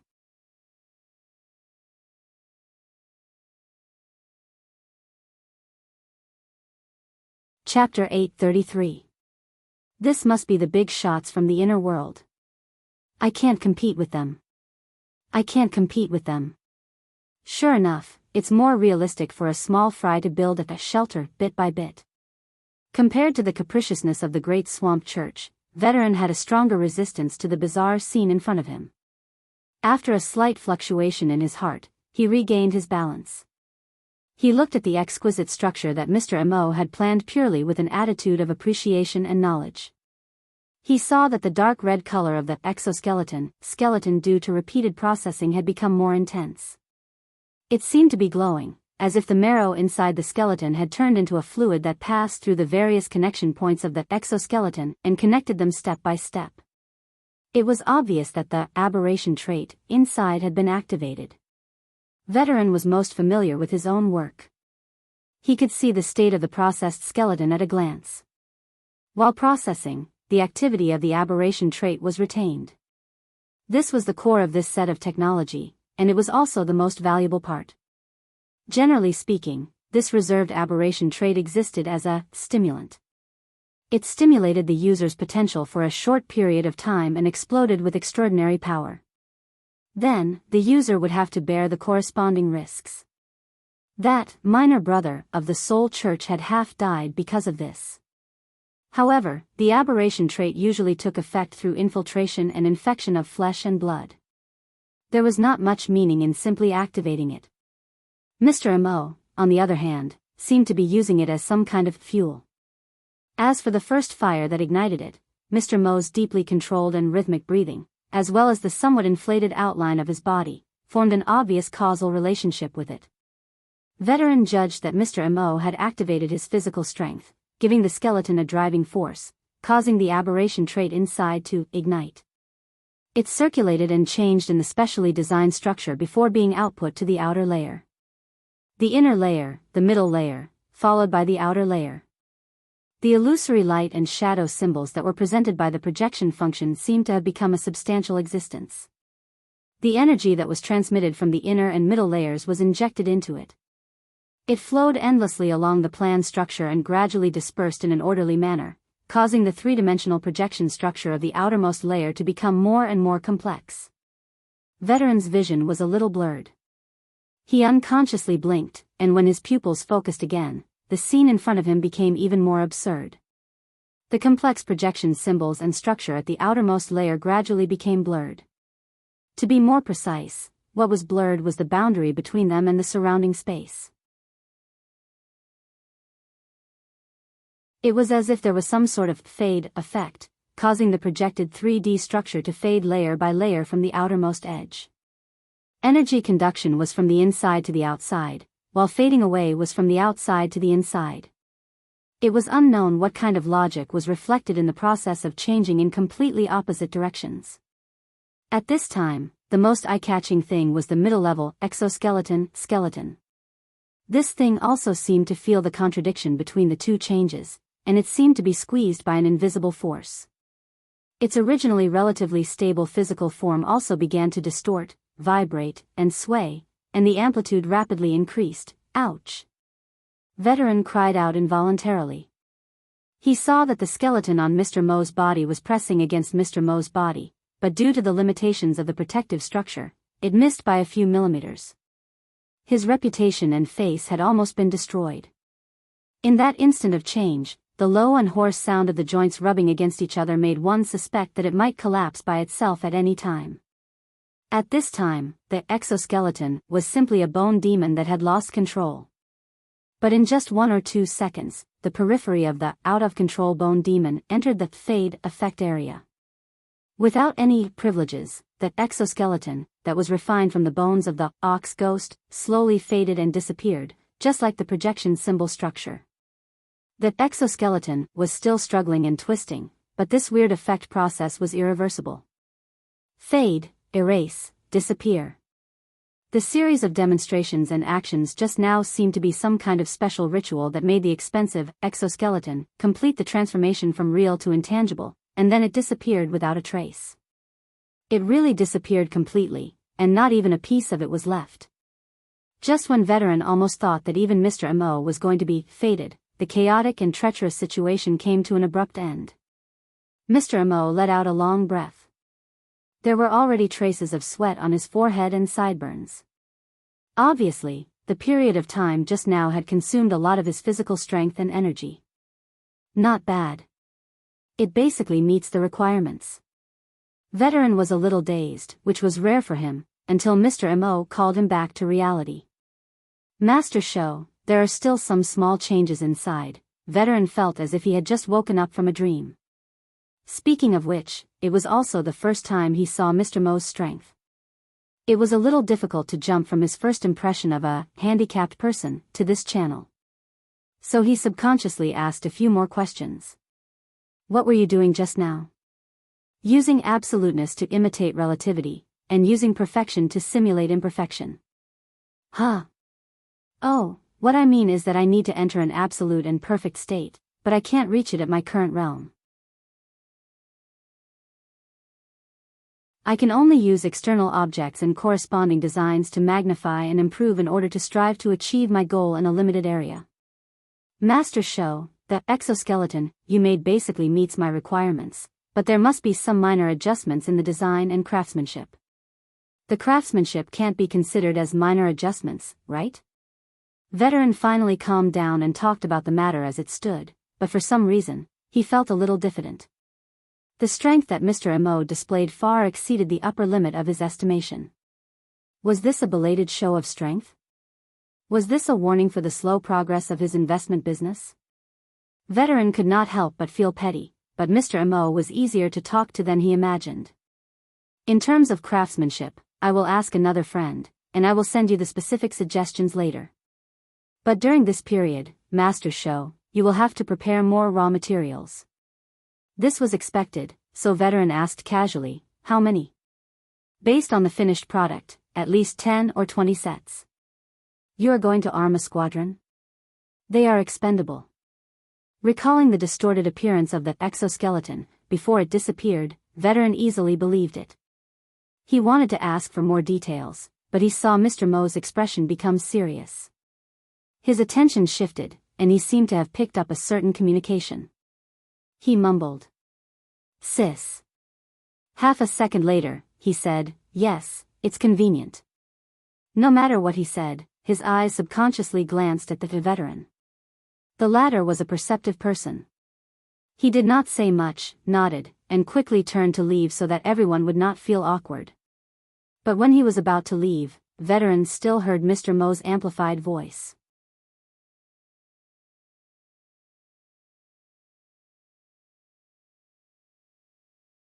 Chapter 834.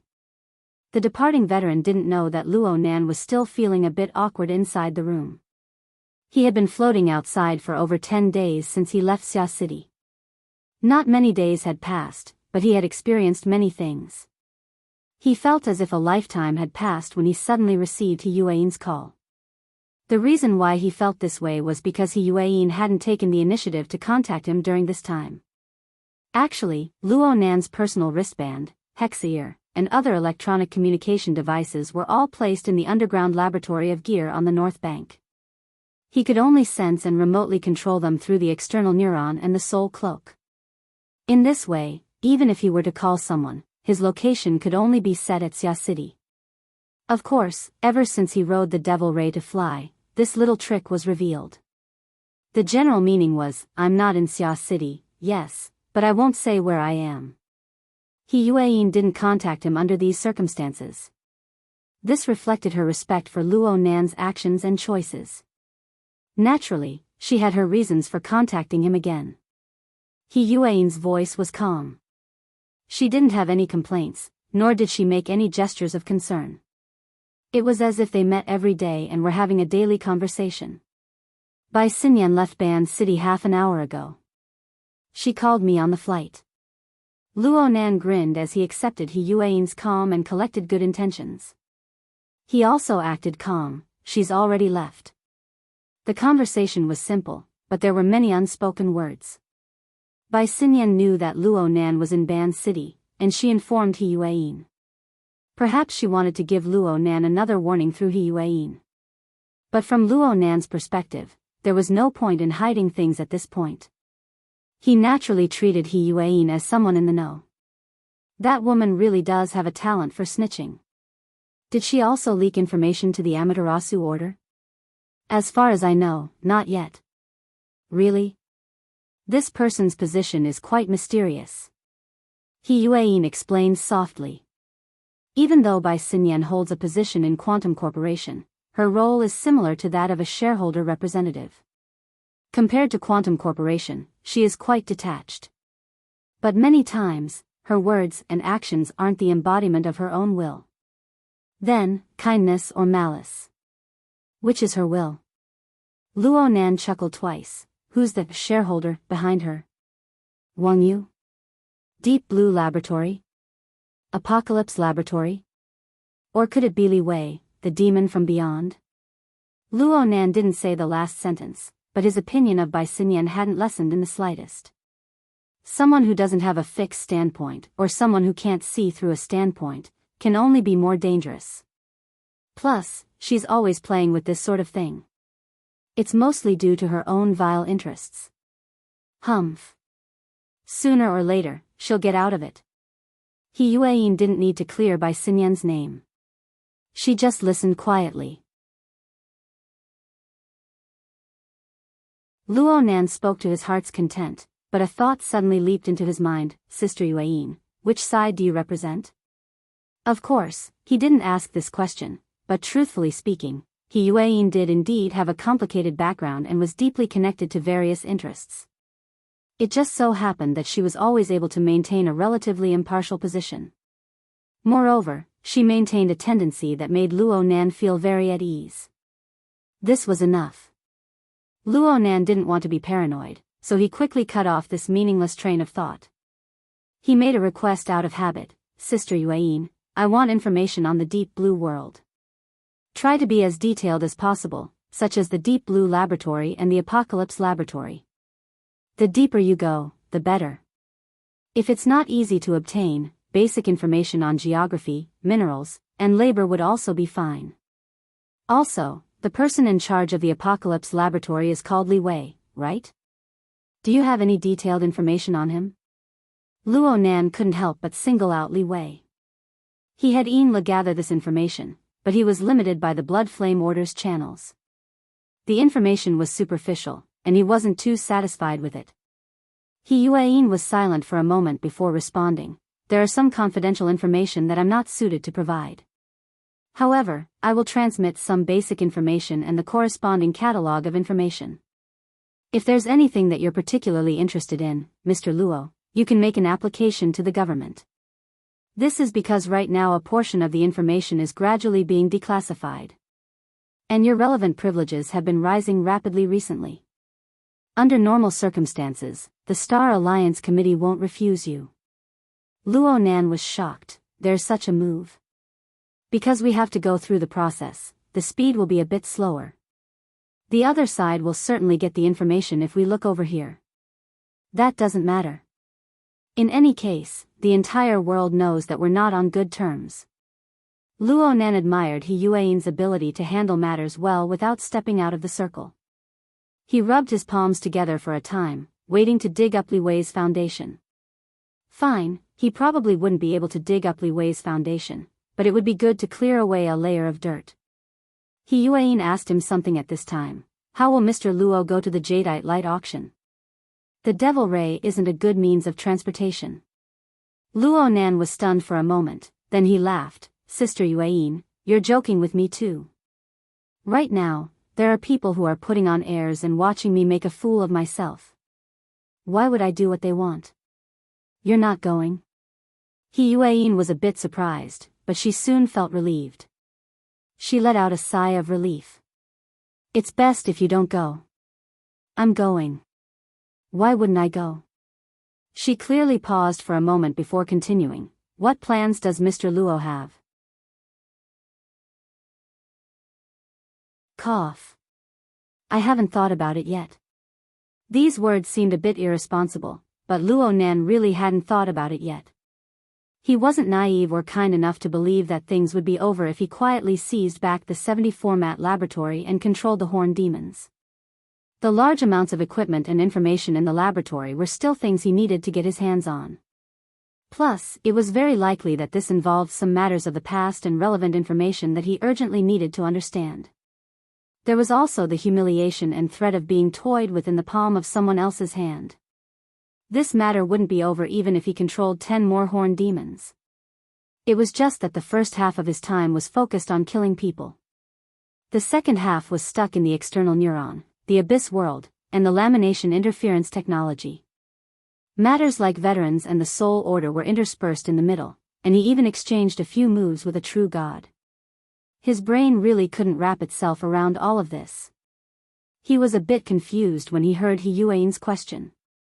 He Yuan could understand Luo Nan's mentality. She didn't ask any more questions. She simply spoke of a plan. Her Majesty Empress Wu will go to D City next Tuesday. She will stay for a day before going to the Jadeite Light to participate in the event. This itinerary is quite reasonable.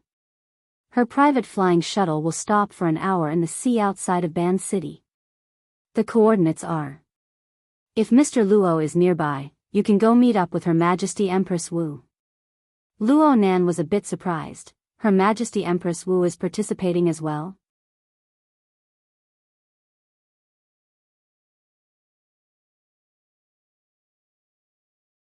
Chapter 835. Luo Nan thought that if he understood the actions of Her Majesty Empress Wu and the Xia City branch as him standing on the field to support them, wouldn't he be a bit too presumptuous? He wanted to say something, but he felt that it was hard to express himself. In the end, he just responded, I really can't decide on my side for now. He Yuan wasn't surprised at all. It doesn't matter. Just let me know before 9 o'clock in the morning. Luo Nan let out a breath. Thank you, Sister Yuan. Also thank Her Majesty Empress Wu, President Ouyang, and the others on my behalf. Luo Nan asked He Yuan about the recent situation in Xia City, then he ended the call. Then he sighed. The most willful time seemed to have passed. He needed to collect his thoughts. He couldn't be as unpredictable as Bai Xinyan. Speaking of which, that woman was clearly very smart. Why did she jump around so happily when it came to offending him? Oh, wait a moment. If this woman left. It didn't seem to be that simple. Luo Nan suddenly thought of something. He walked to the door and opened it. Sure enough, he saw Old Hand on the phone in the corridor outside. He was arranging the gathering of raw materials for the exoskeleton. Old Hand quickly hung up the phone when he saw Luo Nan open the door. He walked over and asked, Mr. Mo, do you have any other orders? Luo Nan thought for a moment and said, Master Shou, you guys will have to work a bit harder during this period of time. Do the preparatory work well. Once the final technological process is confirmed, we need to see the finished product as soon as possible. Of course. Also. Luo Nan felt that it wasn't too appropriate halfway through his words. He forcefully swallowed the latter half of his words back down. Old Hand misunderstood his meaning. He patted his chest and said, Our group of people is absolutely trustworthy when it comes to scheduling orders and working deadlines. We won't be disturbed by other things. I've always told the children that back in the wilderness, they needed to finish the work in their hands first even if they were to be stabbed outside. I've beaten them out of it long ago. Besides, Secretary Ian has helped us quite a bit these past 2 days. As long as Mr. Mo's conditions don't change, we'll just be wasting time with the Great Zay Order. We have several hundred people on our side. All of us are of one mind. You can be at ease. Old Hand spoke heroically, but he was actually probing Luo Nan a step further. Of course Luo Nan wanted to calm his mind. He didn't want to give him any other pressure. So he laughed and said, I naturally trust you, Master. We also urgently want to make this deal happen. How about this? I'll ask Secretary Ian to arrange a time to invite the President out for a serious discussion in the next 2 days. This is good. Although Mr. Mo didn't give a definite promise, his positive attitude was enough to satisfy the veteran. Of course, it was mostly because of Mr. Mo's magnanimous attitude during the cooperation process.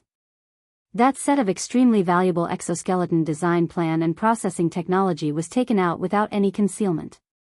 For a veteran, who was still a technician in his bones, this could show his character more than anything else. When the veteran left, his mood was completely different from when he first arrived. Luo Nan was quite happy to see Luo Nan's mood lift. But the more it was like this, the more he needed to follow up and deal with this matter. He returned to the house and sat behind the workbench. He rested his chin on his hand and pondered for a long time. Finally, he made up his mind and extended his consciousness. Where is the process at? Inside the warehouse at the passenger terminal. Captain Jimmy rushed back after receiving the news. He was still wearing a bright shirt and beach pants. He wore wooden clogs on his feet.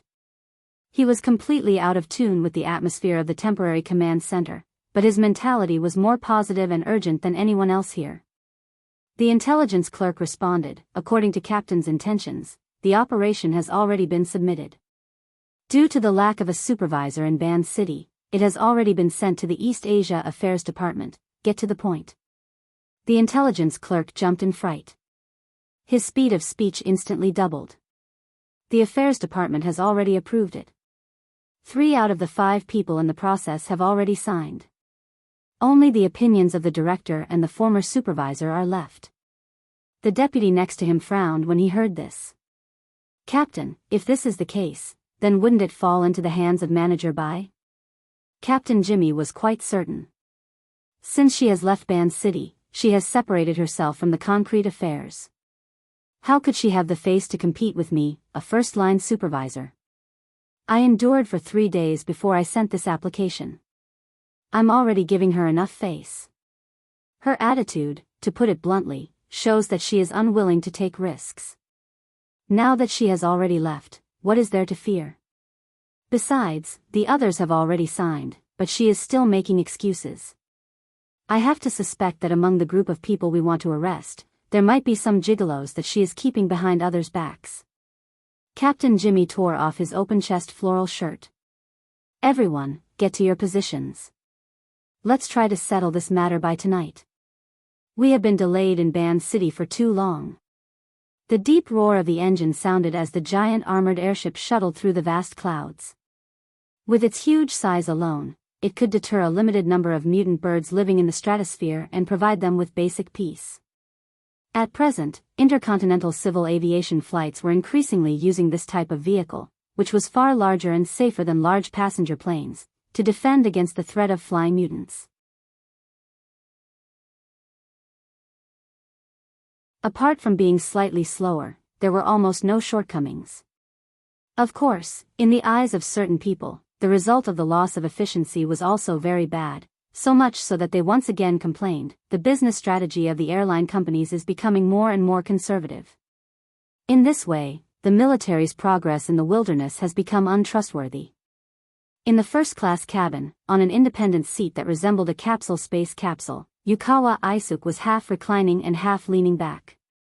His posture was lazy, which was rare in Ban City, and he only read the news to pass the time of the long journey.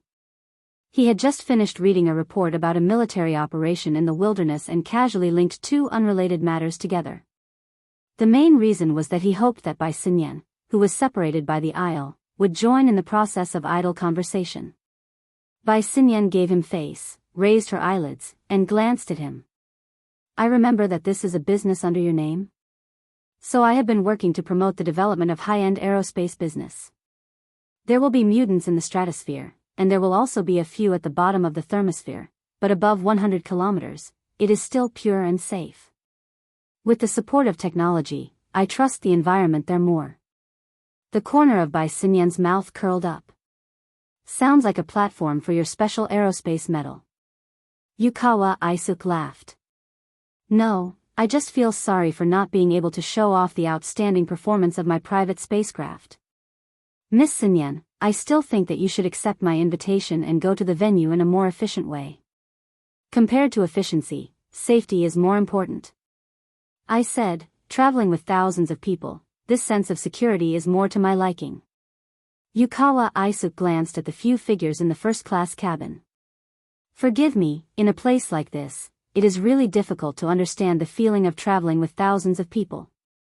When there is an accident, you will feel it. Not only Yukawa Aisuke, but also the other passengers in the surrounding seats were surprised by this. Bai Xinyan, however, did not care at all. She immediately turned her gaze back to the projection area in front of her, supporting her cheek with her hand. Yukawa Aisuk looked at Bai Xinyan's side profile, slightly lost in thought. Fortunately, his rationality quickly won over him. He looked over and saw a few words in the virtual work area, unable to hide his curiosity. That arrest order again?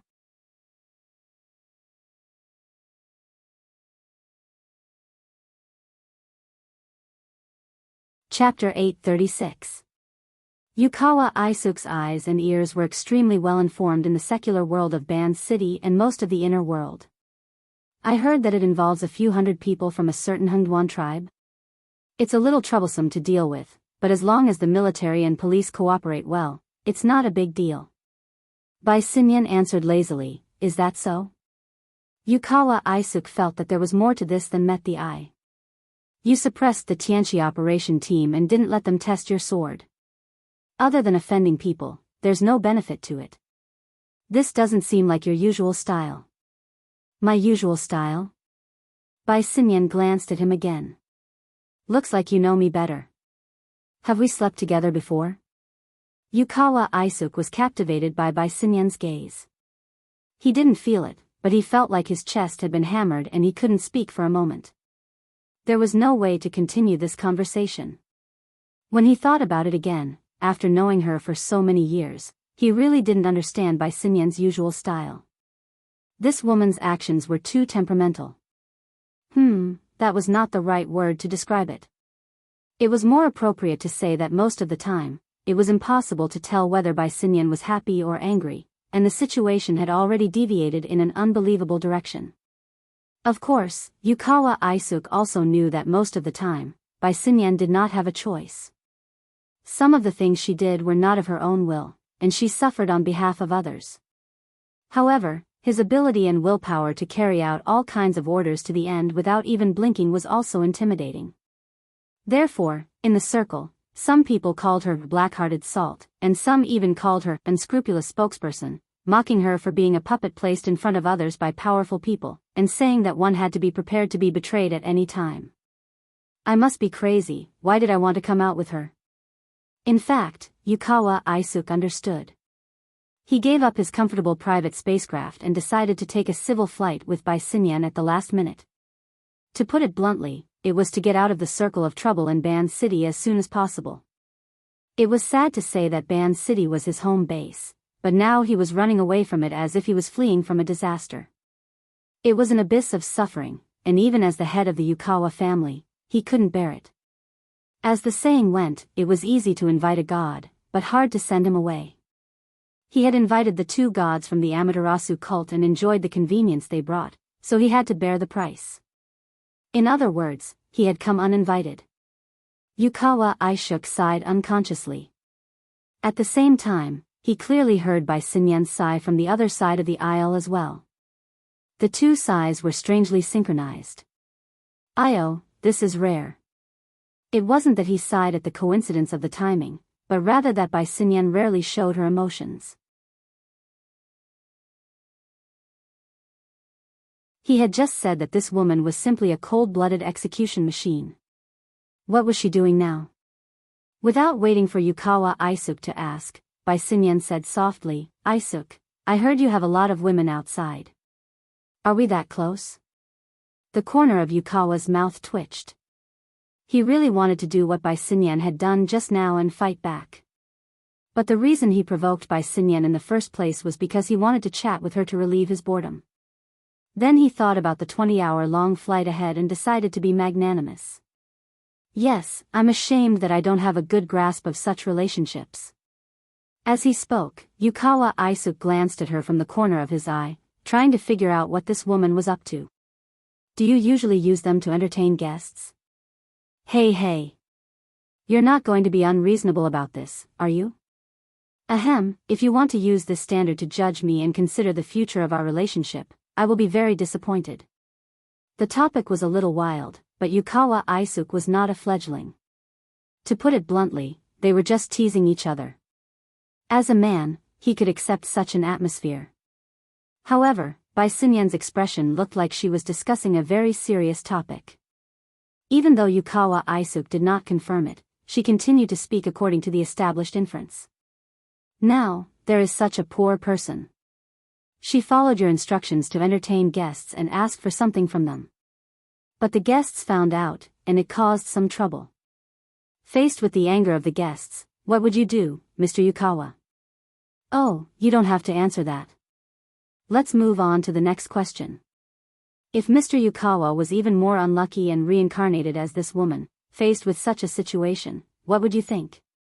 What would you do? Yukawa Aisuke let out a ha, but did not say anything else. Bai Xinyan smiled and did not look at the other's expression. She extended her finger, verified her authority in the virtual workspace, and prepared to sign the application. Yes or no this time? The answer is already there. Bai Xinyan was halfway through her sentence, but the rest of her words were strangely stuck in her throat. Her finger, which was already in the projection area, froze. She tilted her head slightly, trying to look across the aisle to the opposite side. However, before she could react, the voice from the other side sounded again. Before making a decision, it's never wrong to consider the consequences. Bai Xinyan's finger, which was in the projection area, subconsciously curled back halfway. You could have lived a good life, but you insisted on creating an irreconcilable situation. The way you people think is really strange. It was still Yukawa Aisuke's voice, but his words were full of admonishment and regret. There was a subtle difference from before. And that tone and speed of speech, especially the resentful and distressed tone at the end. Bai Xinyan finally aimed her gaze at the target, and what she saw was still Yukawa Aisuke's face. But on this face, the lower half of the mouth opened and closed, the lingering sound lingering, the upper half, especially around the eyes, the upper half, especially around the eye sockets, was tight and twisted, almost bursting from the bulging eyeballs. Inside, there was an unstoppable sense of confusion and fear. Bai Xinyan was a little dazed. She looked at Yukawa Aisuke on the other side of the aisle. She looked at this powerful figure who could make half of Osaka shake with a stomp of his foot. He raised his right hand in an extremely stiff posture. It was as if there were invisible ropes tied around his arm. Every movement was like a bondage and pain. It took Yukawa Aisuke a full 5 seconds to place his palm on the front of his face and press it down. Bai Xinyan could already confirm that he wanted to cover his mouth, to seal his lips, teeth, and tongue, which were completely out of his control. There was no doubt that this was an extremely stupid move that would not work. But when a person suddenly lost control of a part of their body, they could only watch helplessly as they became someone else's mouthpiece. No one could say that their reaction at this moment was more sensible than Yukawa Aisuke's. With a loud slap, the palm finally landed on Yukawa Aisuke's forehead.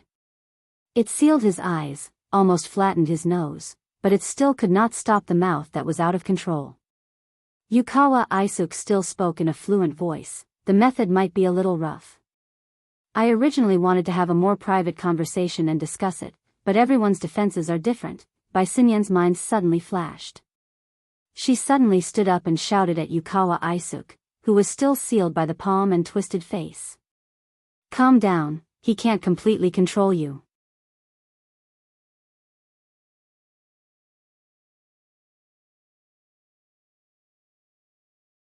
Chapter 837. Most of the people here were reputable people in Osaka's circle. Of course, there were some who knew Yukawa Aisuke and wanted to ask about it. Currently, other than the 2 people involved, the others only thought that there was an argument. On the other side, the air stewardess tried to rush to the scene, but soon, a few burly bodyguards had already overtaken her and surrounded Bai Xinyan and Yukawa Aisuke. Mr. Aisuke, you, the head of the Yukawa family's bodyguards, Kitano Sukido, rushed to the front and wanted to ask what was going on, but when he saw Lord of Stars, Chapter 516, Upgraded, Part 1, please wait a moment. After the content has been updated, please refresh the page to get the latest update.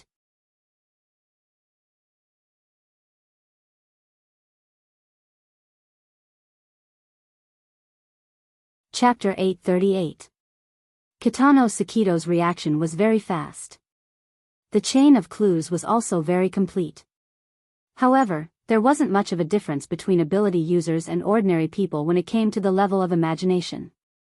If he could think of it, then the few important people in the first-class cabin who knew the relevant information would also be able to think of it. Infrasonic wave array. The person who called out with a trembling voice was quite obvious. The person who called out wasn't brave enough. His voice was trembling and his legs were trembling. He lost his balance and nearly fell to the ground. Fortunately, someone supported him from behind, but it still caused a commotion. Kitano Sukito swept his gaze over and recognized the identity of the person who spoke. He was a senior official of a certain department of the Sakura government. He was a well-known figure among the important people in the first-class cabin. At the very least, his words were easy to believe. Makoa, this idiot. Kitano Sukito cried out in his mind. The people present might not know about the cage master, but the infrasonic wave array was a standard part of the city's defense. The degree of perception and understanding of it instantly increased. People couldn't help but think, why did the Makoa official say infrasonic wave array? Why did he have this kind of reaction? Everyone was on an airship tens of thousands of meters high in the sky. This was the information age. Even vague fragments of information could be found online. If the information couldn't be found online, they could still ask. Which of these people in the first-class cabin didn't have relatives or friends in key positions? The first-class cabin was instantly enveloped in a chaotic and extremely negative atmosphere. Phone calls were made one by one. Even if not everyone could obtain the complete information, they could still communicate with each other. A rough outline would be pieced together sooner or later. Kitano Sukito's head split into two. From his understanding of the mental side, since Luo Nan used negative emotions to invade Yukawa Aishuk, then it was very likely that Luo Nan used the emotions of other people to carry out his plan. Wouldn't this situation be like a fish in water? Kitano Sukito took a deep breath. He used his own face to assume an even fiercer posture. Mr. Makoa, and everyone else, please calm down. Return to your seats right now. We have the situation under control. At the very least, there were no visible intruders at the level of this group of people. No matter what you guys did to Mr. Yukawa, it has nothing to do with us. Kitano Satoto almost punched this random person out of the airship. Fortunately, there were still some smart people here. The guy who had just said something stupid was immediately stopped, and the vice minister of Maikawa, who had exposed the dangerous situation earlier, was pushed to the front with a bitter face. We need to be treated humanely. The situation we're facing right now is not something we want to see. We did not interfere in the grudge between Mr. Yuchuan and Cage Master Teacher, and we do not wish to do so now. We're innocent, thousands of innocent passengers. This senior bureaucrat was quite good at handling his emotions very well. His trembling voice and body were rather contagious. So much so that two ladies started to cry. Well said. This guy who took the citizens' tax and sat in first class wasn't completely useless after all. This was one of the most appropriate negotiation methods that Kitano Satoto could think of. Although the cage master often took out the infrasonic wave array and swung it around, he only pulled the trigger once, and the range was controlled. As long as they could stop this killer weapon, they would have a chance to catch their breath and even counterattack. Thinking of this, Kitano Satoto's gaze turned to Xia Hui, who was sitting on the back of the mountain. Xia Hui was holding the Magatama tightly in his hand, and a faint light seeped through the gaps between his fingers. Was it useful? Kitano Satoto really wanted to ask this question, but Xia Hui didn't respond. Yukawa Aisuk, who was firmly restrained in his seat, turned his gaze over and sighed. I'm clearly the victim. Kitano Satoto's face was dark, and he didn't make a sound. Luckily, the vice minister of Maikawa had already gotten into character. He took the initiative to say, Mr. Luo Nan, no, Mr. Luo Nan, please consider the innocent passengers on the airship. Thousands of people, thousands of families. If anything happens, it will be an irreversible tragedy. Yes, it really is a tragedy. Yukawa Aisuk's face revealed a huge, strange smile. Actually, if it weren't for you guys messing around here, I would have already said goodbye and left. Mr. Scallop, are you done messing around? Swoosh swoosh swoosh. Everyone's gazes focused on the face of Xia Hui, who had been silent for a long time. But before they could ask anything, a bright light lit up in front of their eyes. It was so piercing that everyone subconsciously averted their gazes and shielded their eyes. Yukawa Isuk, who was forcefully restrained, also narrowed his eyes. But soon, he instinctively opened them, allowing the strong light to penetrate his pupils. Tears flowed from his eyes, and his body trembled. Actually, this light was good for him. The light on the material plane was projected onto the mental plane, and it turned into a dazzling sun. The heat emitted by this sun was quite compatible with Yukawa Isuk's mental structure. Everywhere the light went, there was a subtle and clear response. This way, the intruder from the outside world would naturally be exposed. Indeed, the intruder Luo Nan was partially exposed to the sunlight. In fact, if it was a simple and crude invasion from the outside, this Magatama would have automatically reacted and repelled it. There was no need for Xia Hui, who was on the back of the mountain, to stimulate it with external power. But that kind of spontaneous reaction would not be as strong as it was now, and it would have a considerable follow-up power. That's it. The corner of Yukawa Isuk's mouth twitched slightly, showing that the Magatama's counterattack was somewhat effective. Luo Nan's degree of control over Yukawa Isuk was somewhat reduced, and he really did not plan on exerting his strength a second time. Don't even think about running. The unyielding voice came from Xia Hui, who was on the back of the mountain. After the Magatama's power was completely stimulated, Xia Hui's small body seemed to have expanded by a size. His face was bright, and his facial features and 7 orifices were all connected to the Magatama's light. This was the case on the material plane. On the mental plane, the special symbolic sun, under the blessing of Xia Hui, produced even more changes. It activated certain factors within Yukawa Isuk's frame, causing it to sprout and rapidly grow into an invisible thicket of intertwining branches and leaves. The thicket could sense the changes inside and outside, and it locked onto the completely different nature of the intruder. Its roots and leaves continued to grow, like long ropes of chains, in an attempt to bind and imprison the intruder. The changes in configuration are really beautiful. The image is also very unified. Yukawa Isuk sighed in admiration. Is this a simplified version of the Fusang pure wood? On the other side, Bai Xinyan suddenly asked, are you from the Amaterasu order? The person she was asking was naturally Xia Hui, who was on the back of the mountain. The latter, who was controlling the Magatama, did not respond immediately. Instead, Kitano Sukido explained, Yamato was born in a family of Onmyoji masters. He later became a disciple of the Pope. In the time it took to say these 2 sentences, Yamato Xia Hui had a better grasp of the situation. He interrupted Kitano Sukido with a clear voice, I will lock onto the intruder's position and immediately contact the radar or satellite positioning system. He can't be too far away from here. Bai Xinyan frowned while Kitano Sukido's eyes lit up. In fact, he had a belly full of anger right now. If he could find Luo Nan's position and Luo Nan had a missile launch button in his hand, he would press it without hesitation. Don't complicate things. Bai Xinyan hesitated for a moment before advising Kitano Sukido, he's already retreating. This is just a warning. Just? Kitano Sukido's eyes were as sharp as knives.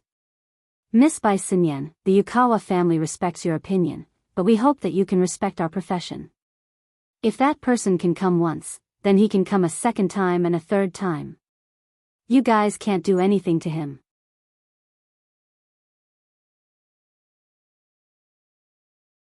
In the vast Pacific Ocean, at an altitude of 10,000 meters, how were a bunch of ordinary people going to deal with the powerful ability users who were riding the flying devil rays that were several times faster than the speed of sound when they were riding on civilian airships that seemed stable but lacked countermeasures? You guys can't do anything, but that doesn't mean that the order can't. Mountainback Xia Hui responded. He turned his head and used a cold and arrogant gaze to cut across Bai Xinyan's face. Unrelated people, please keep your distance. Don't interfere with my casting. At this moment, Mountainback Xia Hui naturally became the person in charge. Even Kitano Sukito had to give in to him a bit. Because at this moment, Mountainback Xia Hui was no longer just an external bodyguard. He represented the stance of the Order of Amaterasu. Bai Xinyan raised her eyebrows. Your Yukawa family is willing to be the bait. Kitano Sukito's expression was very ugly. As the head bodyguard, he felt that his authority had been violated. But it was useless to say anything now. Mountainback Xia Hui's mouth was already flowing with a mysterious and incomprehensible incantation. The incantation buzzed in the half-sealed space. Yukawa Aishuk was still squirming with his crooked and twitching mouth. He complained, "Why do you keep looking up? The Order of Justice doesn't do this. Is this the difference between the Order of Ideals and the Order of Gods?" Some of the people present understood these words, some did not, and some pretended not to understand. In short, no one responded. Kitano Sukito and the group of bodyguards stared at Yukawa Aishuk's body. Xia Hui continued to chant his incantation, while Bai Xinyan continued to retreat quietly. At this moment, Yukawa Aishuk's eyes followed her and locked onto her position. He transmitted the attention and pressure hidden behind the layers of clouds and the void. Maybe everyone should be open and honest for once. Soldiers are soldiers, generals are generals. Even if we can't negotiate, we can still fight. My words may be a little childish, but it's really boring for you to keep knocking on my door like this. Bai Xinyan had a bitter smile on her face, but she had already made up her mind not to speak. She had a strong premonition that the less she spoke now, the less trouble she would have in the future. If she could survive this escalating situation, seeing that Bai Xinyan was refusing to cooperate, the other side looked a little depressed. Forget it. Maybe I shouldn't have come today. I'll find a more suitable method next time. You're tuning in to the Romantic Tales YouTube channel. Don't forget to subscribe and join us on this journey to catch the most captivating stories.